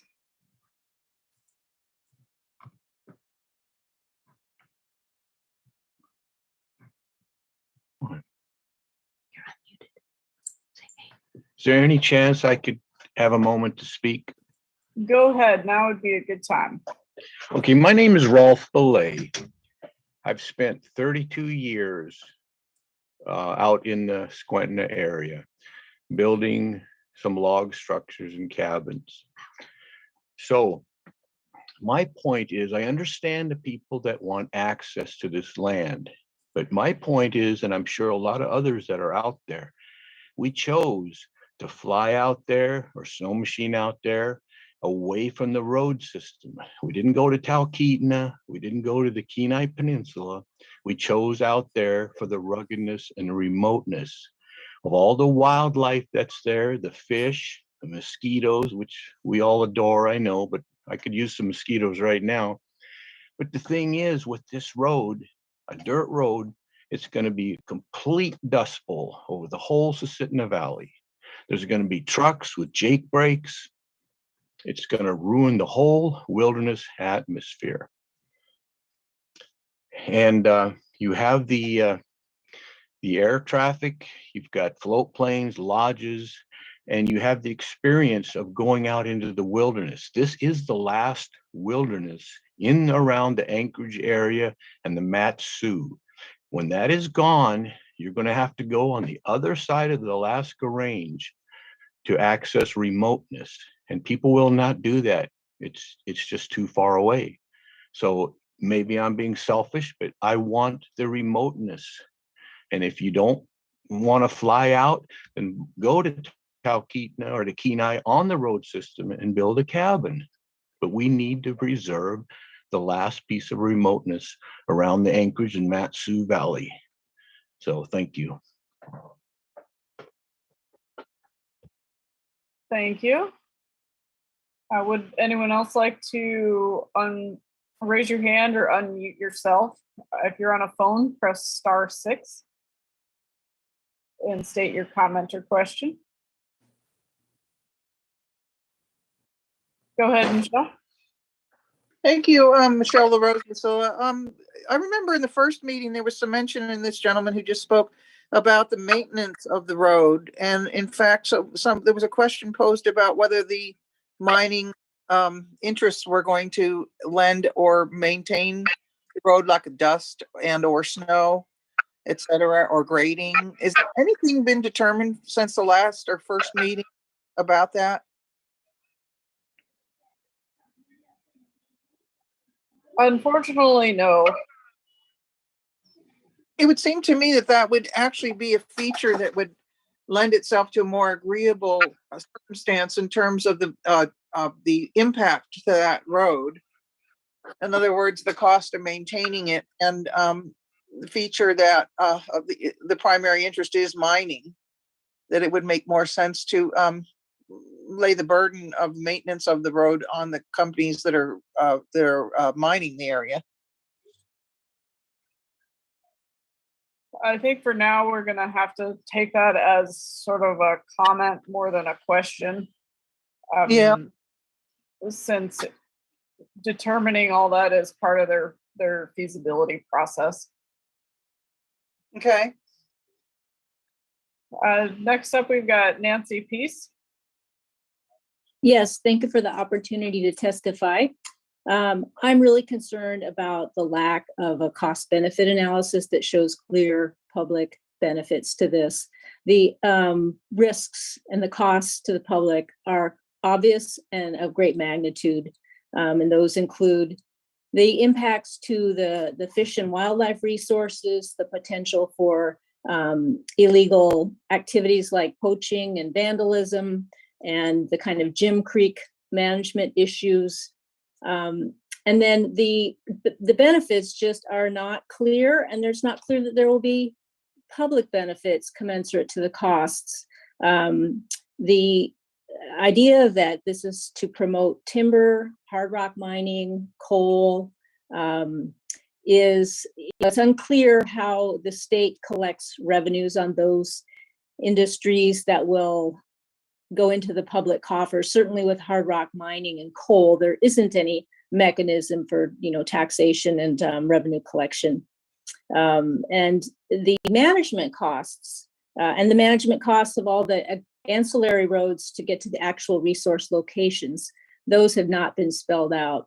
And finally, I'm concerned that ADA is the primary instrument of this road. Their track record is abysmal. And if we need to go over the list really briefly, there's the dead end rail spur at McKinsey, the Susitna Ferry, the Anchorage Seafood Processing Plant, and others. So I really would like this project to be put on hold.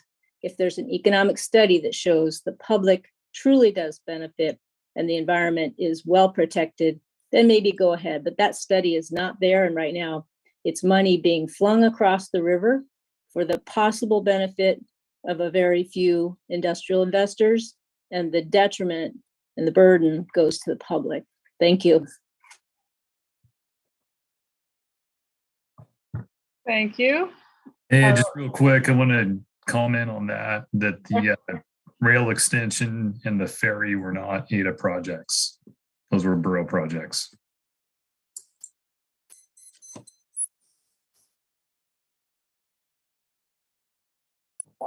Let's skip you and go to Sean first and then come back to you since you already made a comment. Okay, can you hear me? I can. Okay, great. Just following up on a little bit on what Nancy was saying, I tend to agree with her. The feasibility, the economic feasibility of the study is really hard to determine right now. You've done a benefits cost estimate, but it doesn't really match up in terms of net present value to compare it against the cost. So I took a look at the cost estimate that you did in the 2020 study, which gives an estimate of about $357 million. I also looked at the cost estimate that was done in 2014 for DOT. And if you convert that 2014 study cost estimate to 2020 dollars to compare them, the most recent study is about $200 million short of what was estimated in 2014. And you can take a look at some of the assumptions in there and start to figure out why. But I'm just wondering if maybe Jesse or somebody could comment on that. It's the same route and same bridge routes and same number of bridges and so on. So it's hard to see how that money kind of went away from the cost side of things. Thanks. I can speak in general terms, as we advance the project and we get a little smarter and refine the engineering and actually put some quantities to this route, we were able to, apply 2020 unit costs to those quantities. And that's how we developed that price. And I don't think that the 2014 study took that. They probably, I'm not going to speak for what they use for a metric, but, they probably used the length of the road from BOP to EOP and came up with an average cost and said that was it. We took it a step further, actually penciled some quantities, put some unit costs that are pretty standard, and then assigned a range of probability to those unit costs. And so we've got an idea of where it should be, but as we continue to refine and get smarter, if we're doing our job correctly and it's the same road that we're looking at, those prices should tighten up and that range should get smaller on the cost estimate. Could I follow up real briefly with you on that, Jesse? I'm a civil engineer with about 35 years experience and I've done a lot of these projects. So I took a look at the bridge manual that was referenced in the 2020 study, and it used a cost of $450 a square foot for a bridge, which is for pretty simple bridges, really. And going across the Susitna, that's not normal, but I wouldn't think. So I took a look at the 2014 one, and it used what it says in the bridge manual is the right cost, which is about $1,000 a square foot. That's a $30 million difference right there. And so it's hard for me to rectify this. It raises a lot of questions in my mind and maybe others as well. So with respect, I'm just not sure that makes sense to me. Yeah, I mean, we could talk about different classifications of estimates at another time. At this level, I know what goes into the bridge deck, and then, what goes underneath the superstructure, and what goes, for the foundation and stuff. And sometimes that's not broken out at the high level, and sometimes it's broken out at the level that we're at. And so it really depends on how you look at it and where the project is in its development life cycle, if you will. So thanks, appreciate it. Lee, go ahead. Yeah, I had one more question I put in the chat, and I wasn't sure we were going to get to it or not. So after listening to all these meetings and assembly meetings, clearly mining is the main driver for this road. But the mining company has no 43101 report submitted. There's no feasibility study, no cost benefit analysis. So why are we considering a road to this mining area where apparently no mine currently exists at this point? So why would we be considering it and using that as the driver? That doesn't make sense to me.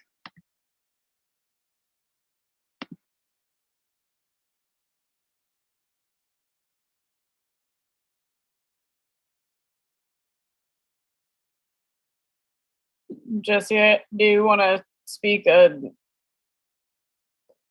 additionally to that?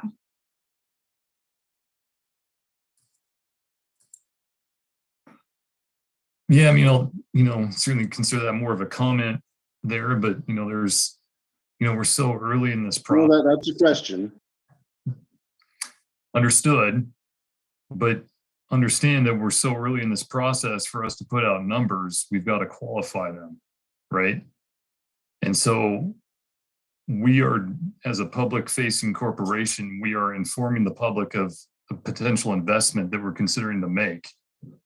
And so we've got to spend a little bit of money to determine what that looks like. And likewise, the private developers have to do that as well.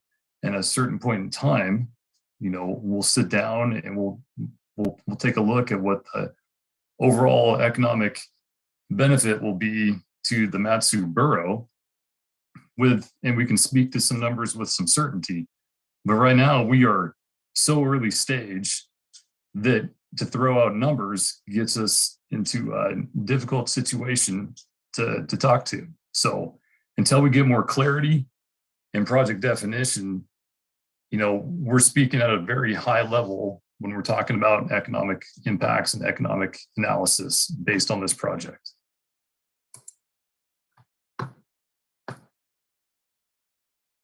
Here's another question in the chat. As part of the current study, will there be required financial reserve estimates be established for environmental cleanup? And is this NOVA's responsibility or the state's?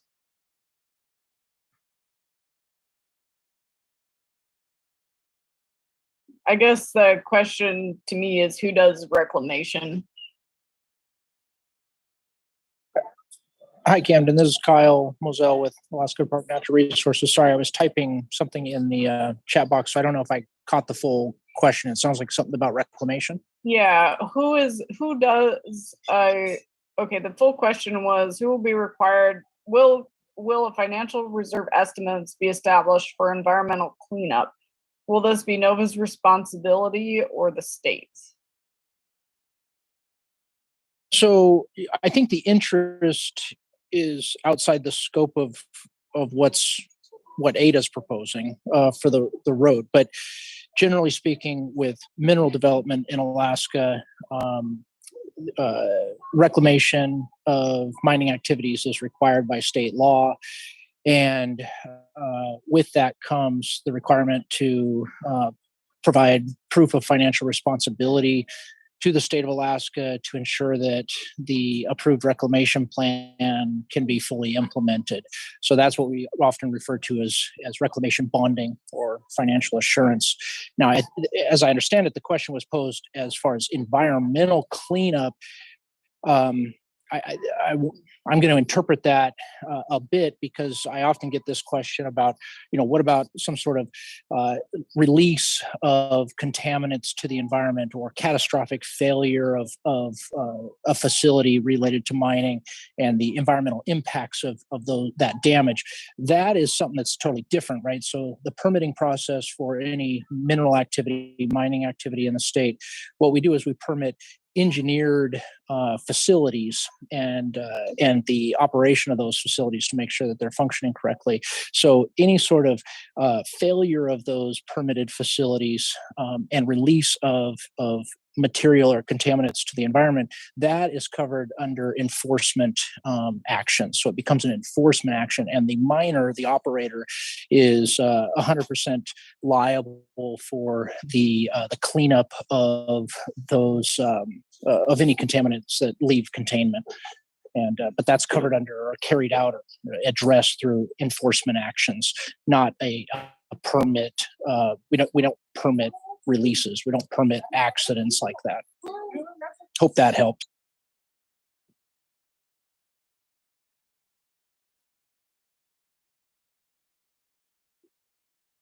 Yeah, thanks, Kyle. We've got another question about, could you post a map of how the road route is not affected by designated floodplains? And we do have layers on the interactive map on the website that shows wetlands. And then there are other maps that show floodplains, but in this case, the project in the proposed route does avoid designated floodplains. But if you'd like to know about other types of wetlands and how the route interacts with those are on the interactive map on the website. All right, some more funding questions. How much money has the state spent on this project so far? And how much money has Nova Minerals spent on the project so far?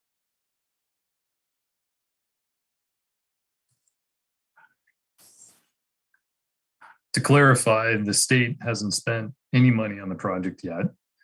Ada has spent money with Nova Minerals, and I believe the total for phase 1 and phase 2 comes to right around $500,000.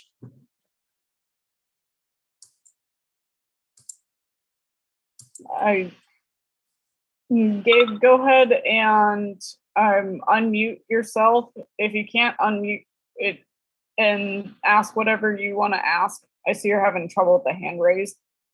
Can you hear me okay? I can. Go ahead.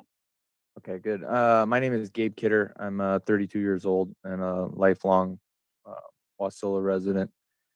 The West Susitna area is honestly the last of its kind, being that it's so close to Alaska's largest city and home to a wide variety of resources, all of which are accessible with no problem now and for the past 50 years or more. These abundant resources are not only accessed personally, but professionally by businesses for profit for both the businesses and the state. Which brings me to my next point. This project bringing minerals to market for profit, utilizing a road through a rural area, takes away from the exact remoteness that is the current infrastructure in the area, and it relies on it. This is literally the case of stepping over what they are saying, or stepping over $1 to pick up what they say is worth a dime. But at this point, I'm not fully convinced. If Ada wants to invest in the West Susitna area and the businesses, the correct way to do so would be to invest in the lodge businesses, the guiding businesses, all of the businesses that are currently active in the area. As for the state, I mean, how many times does a contractor, for lack of a better term, Ada, have to fail you to waste your money before possibly looking to hire or look into a new one? At this point, the road just seems completely wrong to me. And that's all I have. Thank you. Thank you, Gabe. We've had a couple more questions. Well, we'll start with this one. Why is the proposed route going to the Susitna Flats State Game Refuge?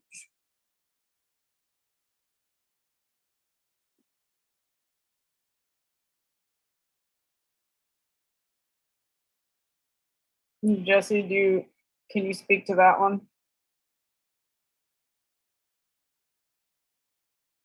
Or Brad? That might be better answered by Brad. Yeah, this is Brad. I am not exactly positive where the boundary is, but I don't think it is going through the Susitna State or Susitna Flats State Game Refuge. I will have to check the maps and I'll get back.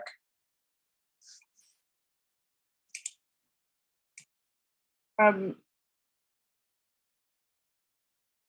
got it pulled up here. And Lee, are you seeing that it's going through the very northeast corner?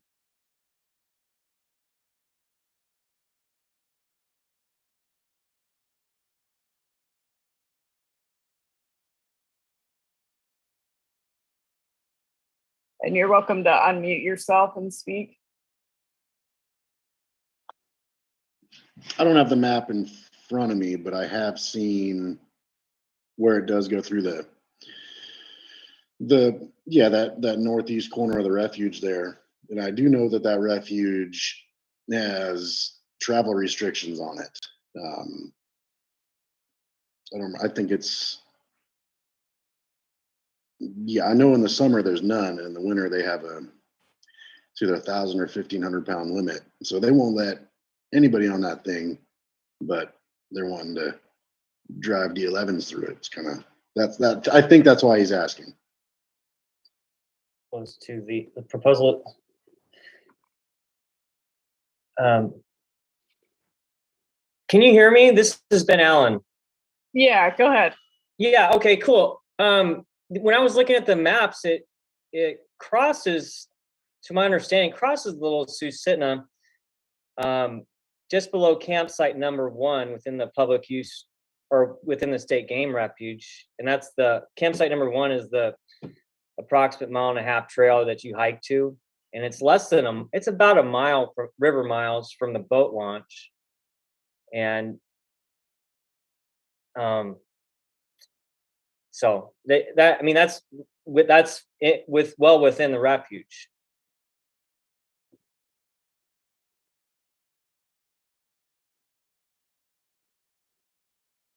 Okay.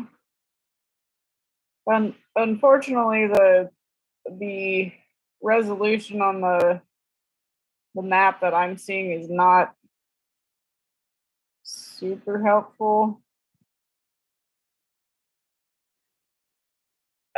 Yeah, just from a recreational standpoint, I'm always for like more access, but this bridge crossing, which bridge crossings are awesome access points, but it's a mile from the premier access point on the lower Little Susitna River.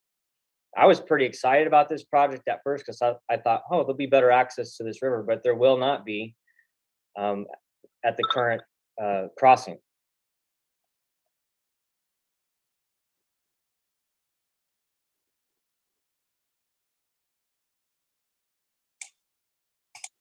Yeah, Camden, I'm looking at the same map you are, and it doesn't have enough resolution to really tell the starting point of the milepost 0, the starting point of the road must be pretty. If it's not clipping the corner of the refuge boundary, it must be very close. And then a similar type of question: does it go through the former Susitna Station town site?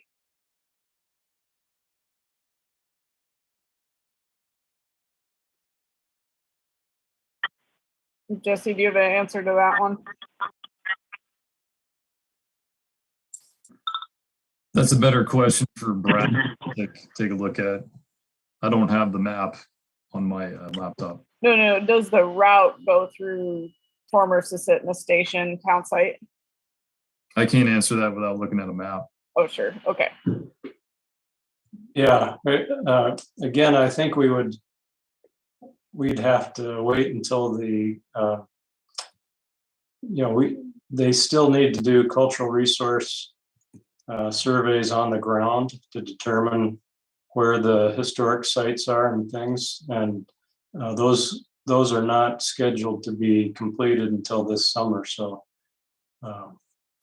at this point, I can't say yes or no. And that goes for things like game refuges and planning documents as well.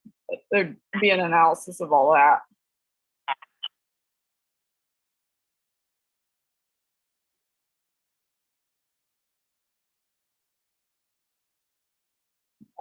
Gabe is asking, what is Ada's plan if the rail bed extension and port are not finished by the time the road is complete?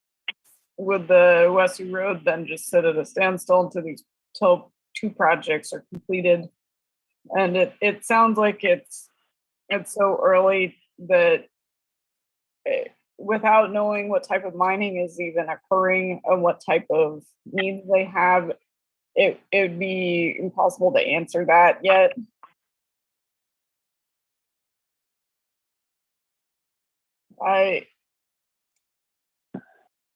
Question from Kendra, who's doing the cultural resource surveys?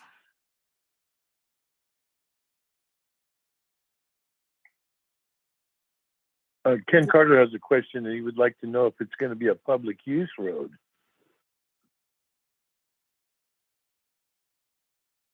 Yes. Well, we'll come back to that one. Since we're talking about cultural resources, let's answer this one and then we'll go back to that. Jesse, is there a cultural resource survey contractor yet? Yeah, we've hired HDR, but I'm pretty sure they've got a subcontractor that's teamed up with them for that. I would have to go look their name up. Okay. Yeah, their HDR is our engineering contractor, and they have specialists that they employ for specialty activities like this. Okay. And then going back, Jesse, you want to stay on and do a brief statement on public or private road? Yeah, public access is a part of this project, and we're working through the feasibility of figuring out what that looks like.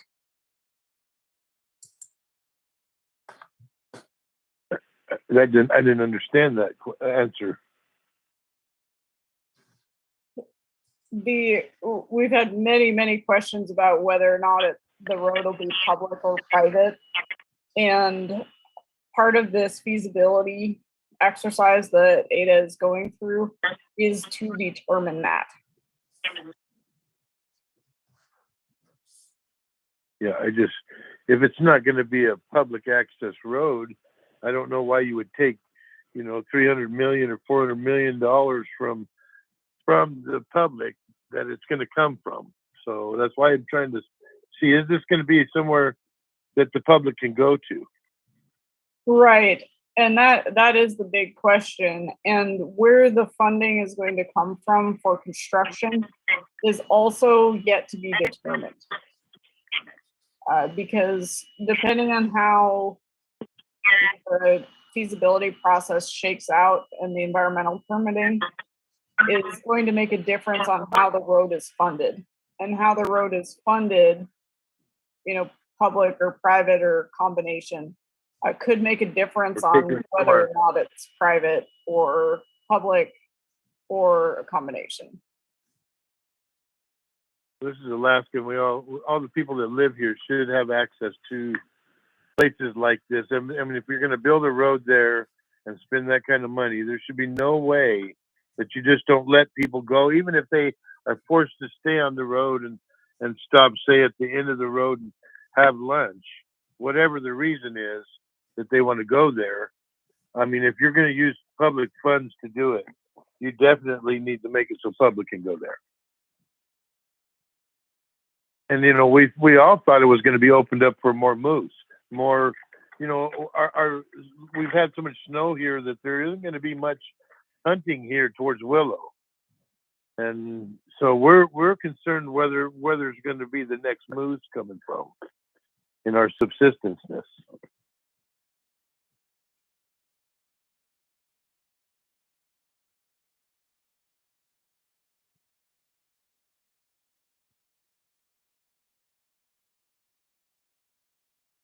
Yeah, any other comments you'd like to add?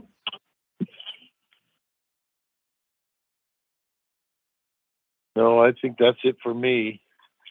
I just wanted to know if it's going to be public. Yes. Michael, Nancy Mason, I see hand raised.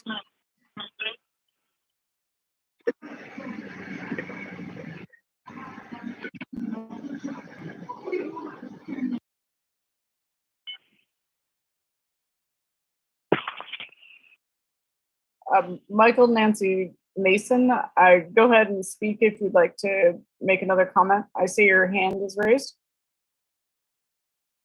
Okay, regarding the guy's question about hunting out here with public access, the only time that would happen would be in the fall, because the winter season or any other time would be draws or permits that are already handed out. The general public would not be able to hunt here unless it was the fall.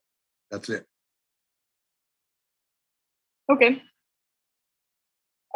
Casey, go ahead and unmute yourself and state your comment. Yeah, this is Casey Long, a property owner in the upper upper Squinton area. There's been no economic feasibility study on this project. Has anybody looked into the ROI for the investment that we're proposing to make on this project? Where's the return on investment for us taxpayers? That's one. Another one is about 2 or 3 assembly meetings prior, the problems that are going on in Susitna, or in Sutton, with the road system, the trash, the tweakers, the drugs, the shooting. We're going to have the same problems when we put this road in here. And you can't tell me you put a road in and these people are going to stay on the road. I fly this area every day as an air taxi operator. I see the devastation that the four-wheelers and the Argos do. I'm not opposed to that, but I see the devastation that they do. You put a gate up, the gate's not going to stop the four-wheelers, the Argos, everything else from getting around them. We put a road to Whiskey Bravo, we'll have the big monster trucks and the Argos up in Rainy Pass. So I'm very much opposed to this project. I don't think there's been enough study done on it. I don't think the experts in the room here and on this chat have done enough research. They don't even know where the road's going, if it's going through a state game refuge by any means. So strictly opposed to this. Thanks. All right, I'm taking down your comments, and this, where we're at in the process now, is a lot of gathering information, and unfortunately that is just how early in the process works. We don't have all the answers. A couple of housekeeping things. If folks can change their names to their first and last name in Zoom, it helps me call on people. You click the participants button, and then you can find your name, and where it says more, you get some options where you can rename yourself. And then let's see. The presentation is available. We recorded it, and it's available on the website. I'll put the link for that in the chat. The interactive, we've had a few questions about where exactly the route is, and the best way to zoom in and see the proposed route location is on the interactive map on the website. You can zoom in and turn on different layers that show things like the Iditarod Trail and the historic route for the Iditarod Trail. Unfortunately, we don't have layers that show things like the game refuge But you can take a look at the map on there and see a higher resolution of where the route goes. Do understand that that's the proposed route, and part of this feasibility study is routing around cultural resources, wetlands, other types of valuable resources that need to be avoided. So do know that it is a proposed route that could shift around some. Let's see. We had a question about, is there a reason that a public open house like this is hosted, or why is there not a public open house like this hosted by the state with public outreach to all Alaskan citizens? This project does affect everyone, and there are very broad interests. And in this case, the borough didn't really, the state decided to finance finding out if the project was permittable, and that's where the feasibility money came from, the $8.5 million from the legislature. The borough, because there were so many comments, decided to put in money to do some extra outreach to members of the public, and that's what this is part of. And for that, we were not able to do outreach to all of Alaska, but we did fairly broad outreach. We sent postcards to over 13,000 people, both residents and property owners in the surrounding area of this project. So Big Lake, Point McKenzie, Houston, Willow, headed up towards Talkeetna. It was hard to know where to stop, because we know that a lot of people care about this project. We did outreach in terms of email lists. I've talked to people all over the United States, because people live all over who own property out here. We ran online ads. We have a summary of all the outreach that we did that's part of the meeting summaries. Ada will be doing more outreach as they continue on their process, and so will the Corps of Engineers. If you'd like to stay in touch with the project, please join our email list. You can do that from the website as well, or give me a call and send me your email address and I can add you. Let's see. There's concern in the chat about underfunded public safety staff and troopers. Concern about vandalism and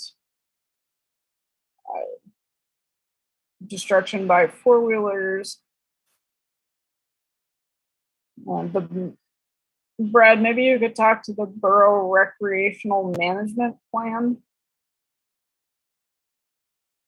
Let's see. The borough recreational management plan is over 21 years old, and the concern is that it's out of date, and it doesn't provide good current guidance. Yeah, I believe it's the Department of Community Development at the borough that manages that particular plan. I know that they and the planning department are trying to update all of those plans. So I don't know exactly what the schedule is, but I can check on that and find out.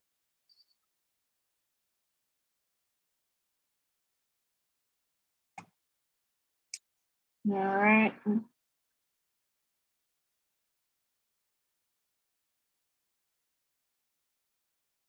If you got a question or a comment, go ahead and unmute yourself or raise your hand.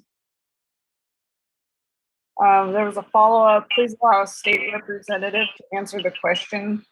And I don't know that we have a state representative on the call right now. We did earlier briefly, but I don't think they're here now. iPhone, can you say your name and go ahead and unmute yourself? Randy Hirschman. I just have a comment. I've just been listening ardently, and here's my honest feeling. I feel the borough is listening, but they're not hearing what people are saying. There have been very valid concerns brought up, and they're dismissed, they're disregarded by saying, well, it's early in the process.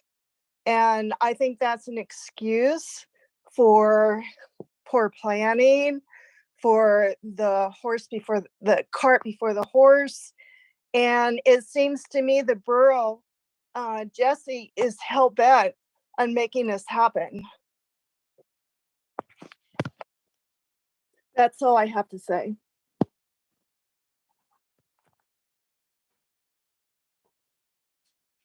All right, thank you. We'll take that as a comment.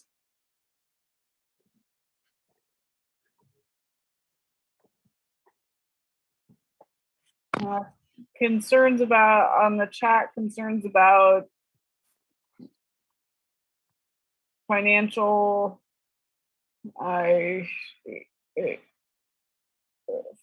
concerns about existing infrastructure not being maintained as well as it should be. And sometimes that can happen when the buckets of money are so different. It can be really hard to cross, for example, the $8.5 million that was dedicated to this by the state legislature can't be moved over to maintenance. It doesn't, the funding doesn't work like that. And that's a big challenge for the borough and for everywhere. Where do you plan to mine all the gravel to fill in wetlands? It's mostly wetland. The gravel is a big part of this project, and the locations of those gravel source sites would have their own environmental processes, which have not been determined yet because it's not there yet in terms of how much is even needed. The wetlands are a huge concern, and the route that was chosen was in big part chosen to avoid as much wetlands as possible. If you go over to the interactive map on the website, you can turn on the wetlands layers, and you can see how the curves in the road often correspond to avoiding those. And yes, I'm happy to post that link. I'll do that now.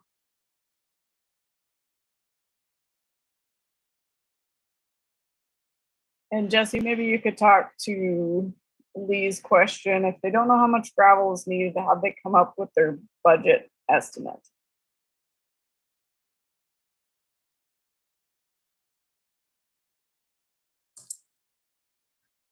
No, we've done a quantity calc. We know how much gravel is required. And so now we're going to go out there and we're going to look for material sources that can supply the quantity needed to build the road as it's currently designed.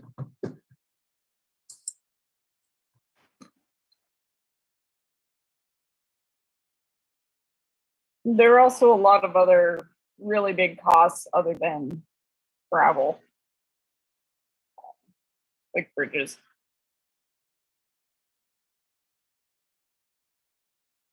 Yes, and Lee followed up. Didn't you just say they don't know how much is needed? And I'd like to clarify that yes, that is what I said. The very specific amount for a final design, they obviously can't know yet. But it sounds like they do have a pretty good idea for the amount that they would need for the road as it is currently designed, which is preliminary. Is that accurate, Jesse? Yes, that's correct.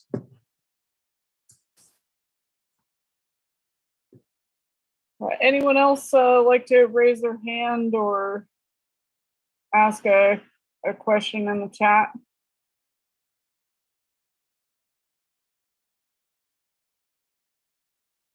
I concern that the NEPA process would go through during the summer when everyone is busy. Who does this road benefit? Who does the road benefit? Yes. Jesse, would you like to discuss purpose and need and origin?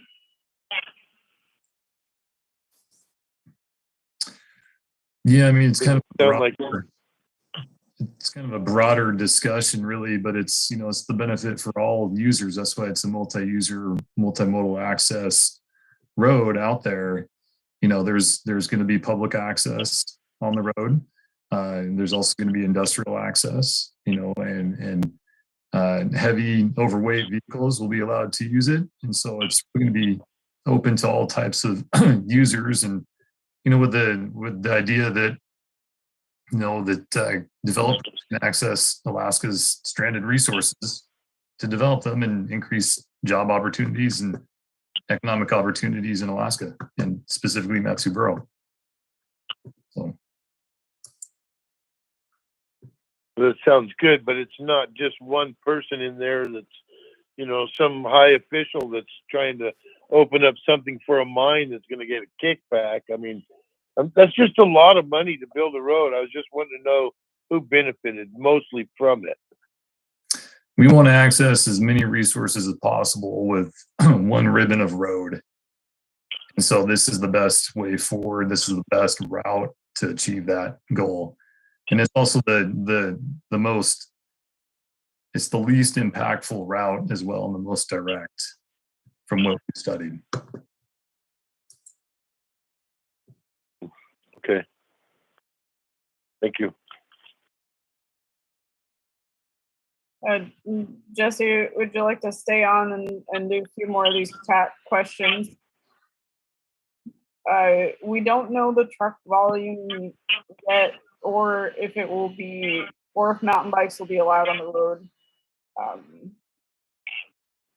The truck volume would be determined by the actual users, and whether or not the road is public or not is still part of this this feasibility process.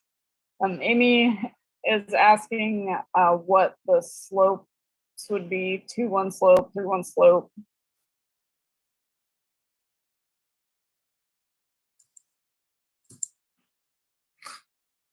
I think as it's currently designed right now, we're at 3-to-1 slopes. Okay. The proposed work for this summer is more field work, and that's not on the borough website because we're not involved with that. How much ground disturbing work has been done already? Can you answer that one, Jesse? There hasn't been any ground disturbing work on our road. You know, our feasibility study, it's been surveyors and bear guards and, you know, engineers going out there and landing helicopters in areas to ground truth the wetlands and to take pictures, take measurements, real preliminary stuff. But there's been zero ground disturbing activities on this route from Ada. And then I think this is a follow-up to your previous comment, Jesse. Mass mineral development of the entire valley, so not just a road to one mine. I think that's a follow-up to you're saying that the purpose of the road is to get to as many resources as possible. Can you speak to that a little bit more?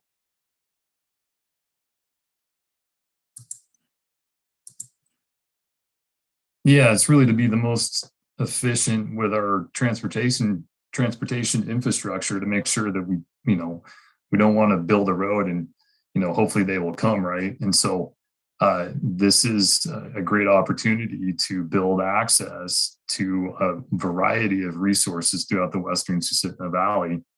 And it's the most direct route, and it's the least impactful. And so it's a great opportunity to access the majority of the stranded resources out there.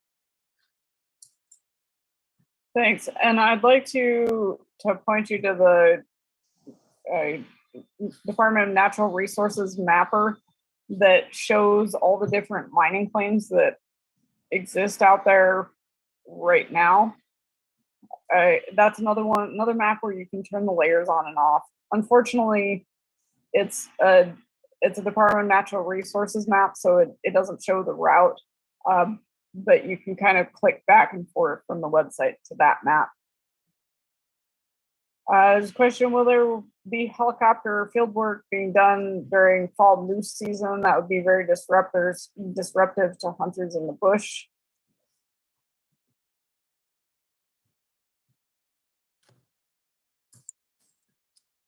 I can't answer that question. We'll have some work in September. That'll be up to the guys out in the field, but I'm pretty sure they would be respectful out there. I know that, the first part of October, granite moose season is done, but we have to have all of our field work wrapped up by then because there's a date that we have to hit that the Army Corps of Engineers won't accept any more field data collected past a certain point.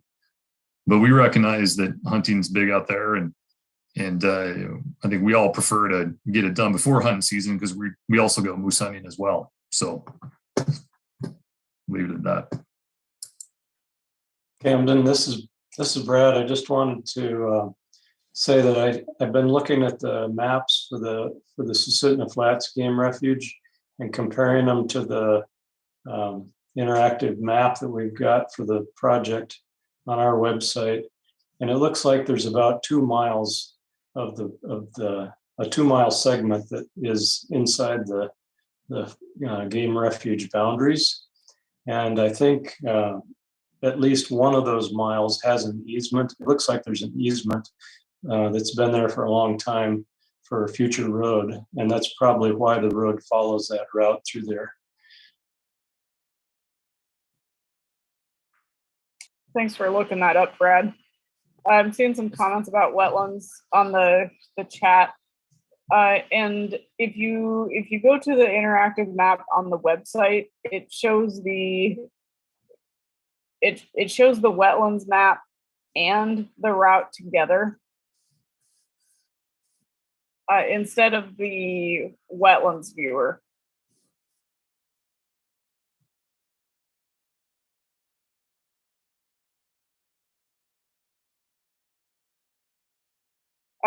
Lee, you've had your hand raised for a while. If you want to unmute, say something. Do you have another brief comment? Yeah, Jesse just said it will be public access. And he keeps saying it's part of this project, but not at what capacity. At the last meeting, the question was asked, is this road DOT approved? And his answer was, that's not in the budget. I really feel like the access is being danced around. Can you elaborate?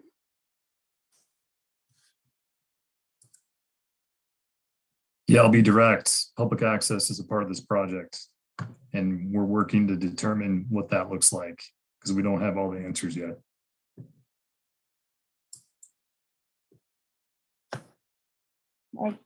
Michael, do you want to say another quick comment? We're going to have to wrap up here in about 1 minute. Well, on the question of public access, also Jesse said that one ribbon of road to get as many resources as we could, one string of road So does that mean we're only going to develop the resources next to the road, or we're going to put 5 spur roads out there? And public access isn't as good as it seems to be, because say we go back to the moose hunting question, you're going to come out there and go moose hunting in the fall. You can't hunt next to the road. I'm sure there's laws against that. So how are you going to access the moose other than walking? So them are my 2 things right there. Are we going to build a spur road for moose hunting? The one ribbon doesn't do it all.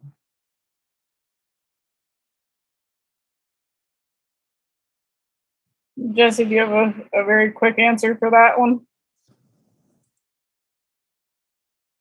I mean, that's getting outside the scope of this project. You know, it's a great discussion point. You know, and Fish and Game will be involved with those decisions on how to manage that moving forward, depending on what we determine is a feasible public access to one of the users of the road.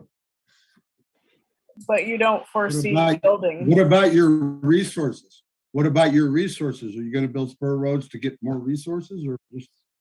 So individual developers would have to submit a permit through the other state agencies to build access off that spur road, if you will. You know, but that's a different project, and that's a different process, and that would, you know, be a different conversation. So this is just initial access to the area. Well, on that note, we are going to have to close down this meeting.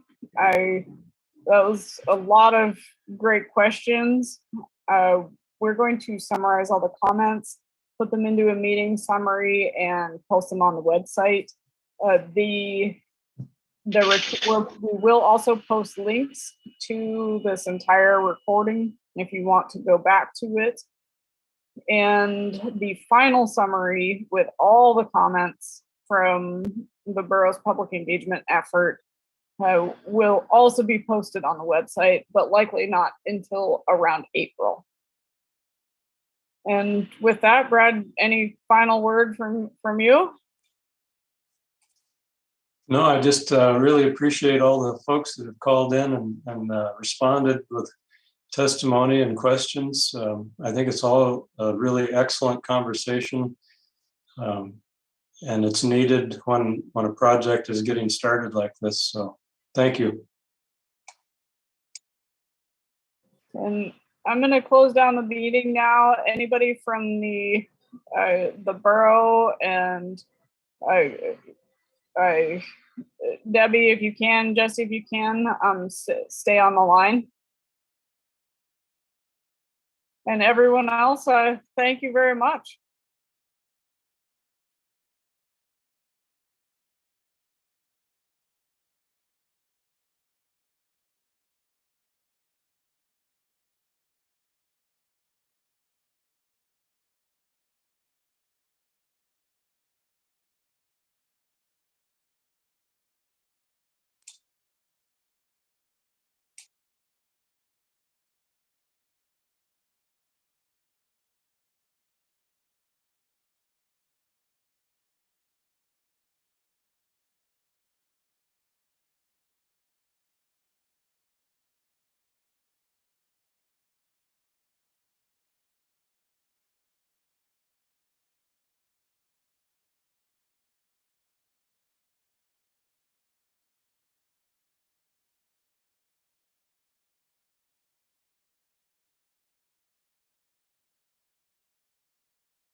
Recording stopped.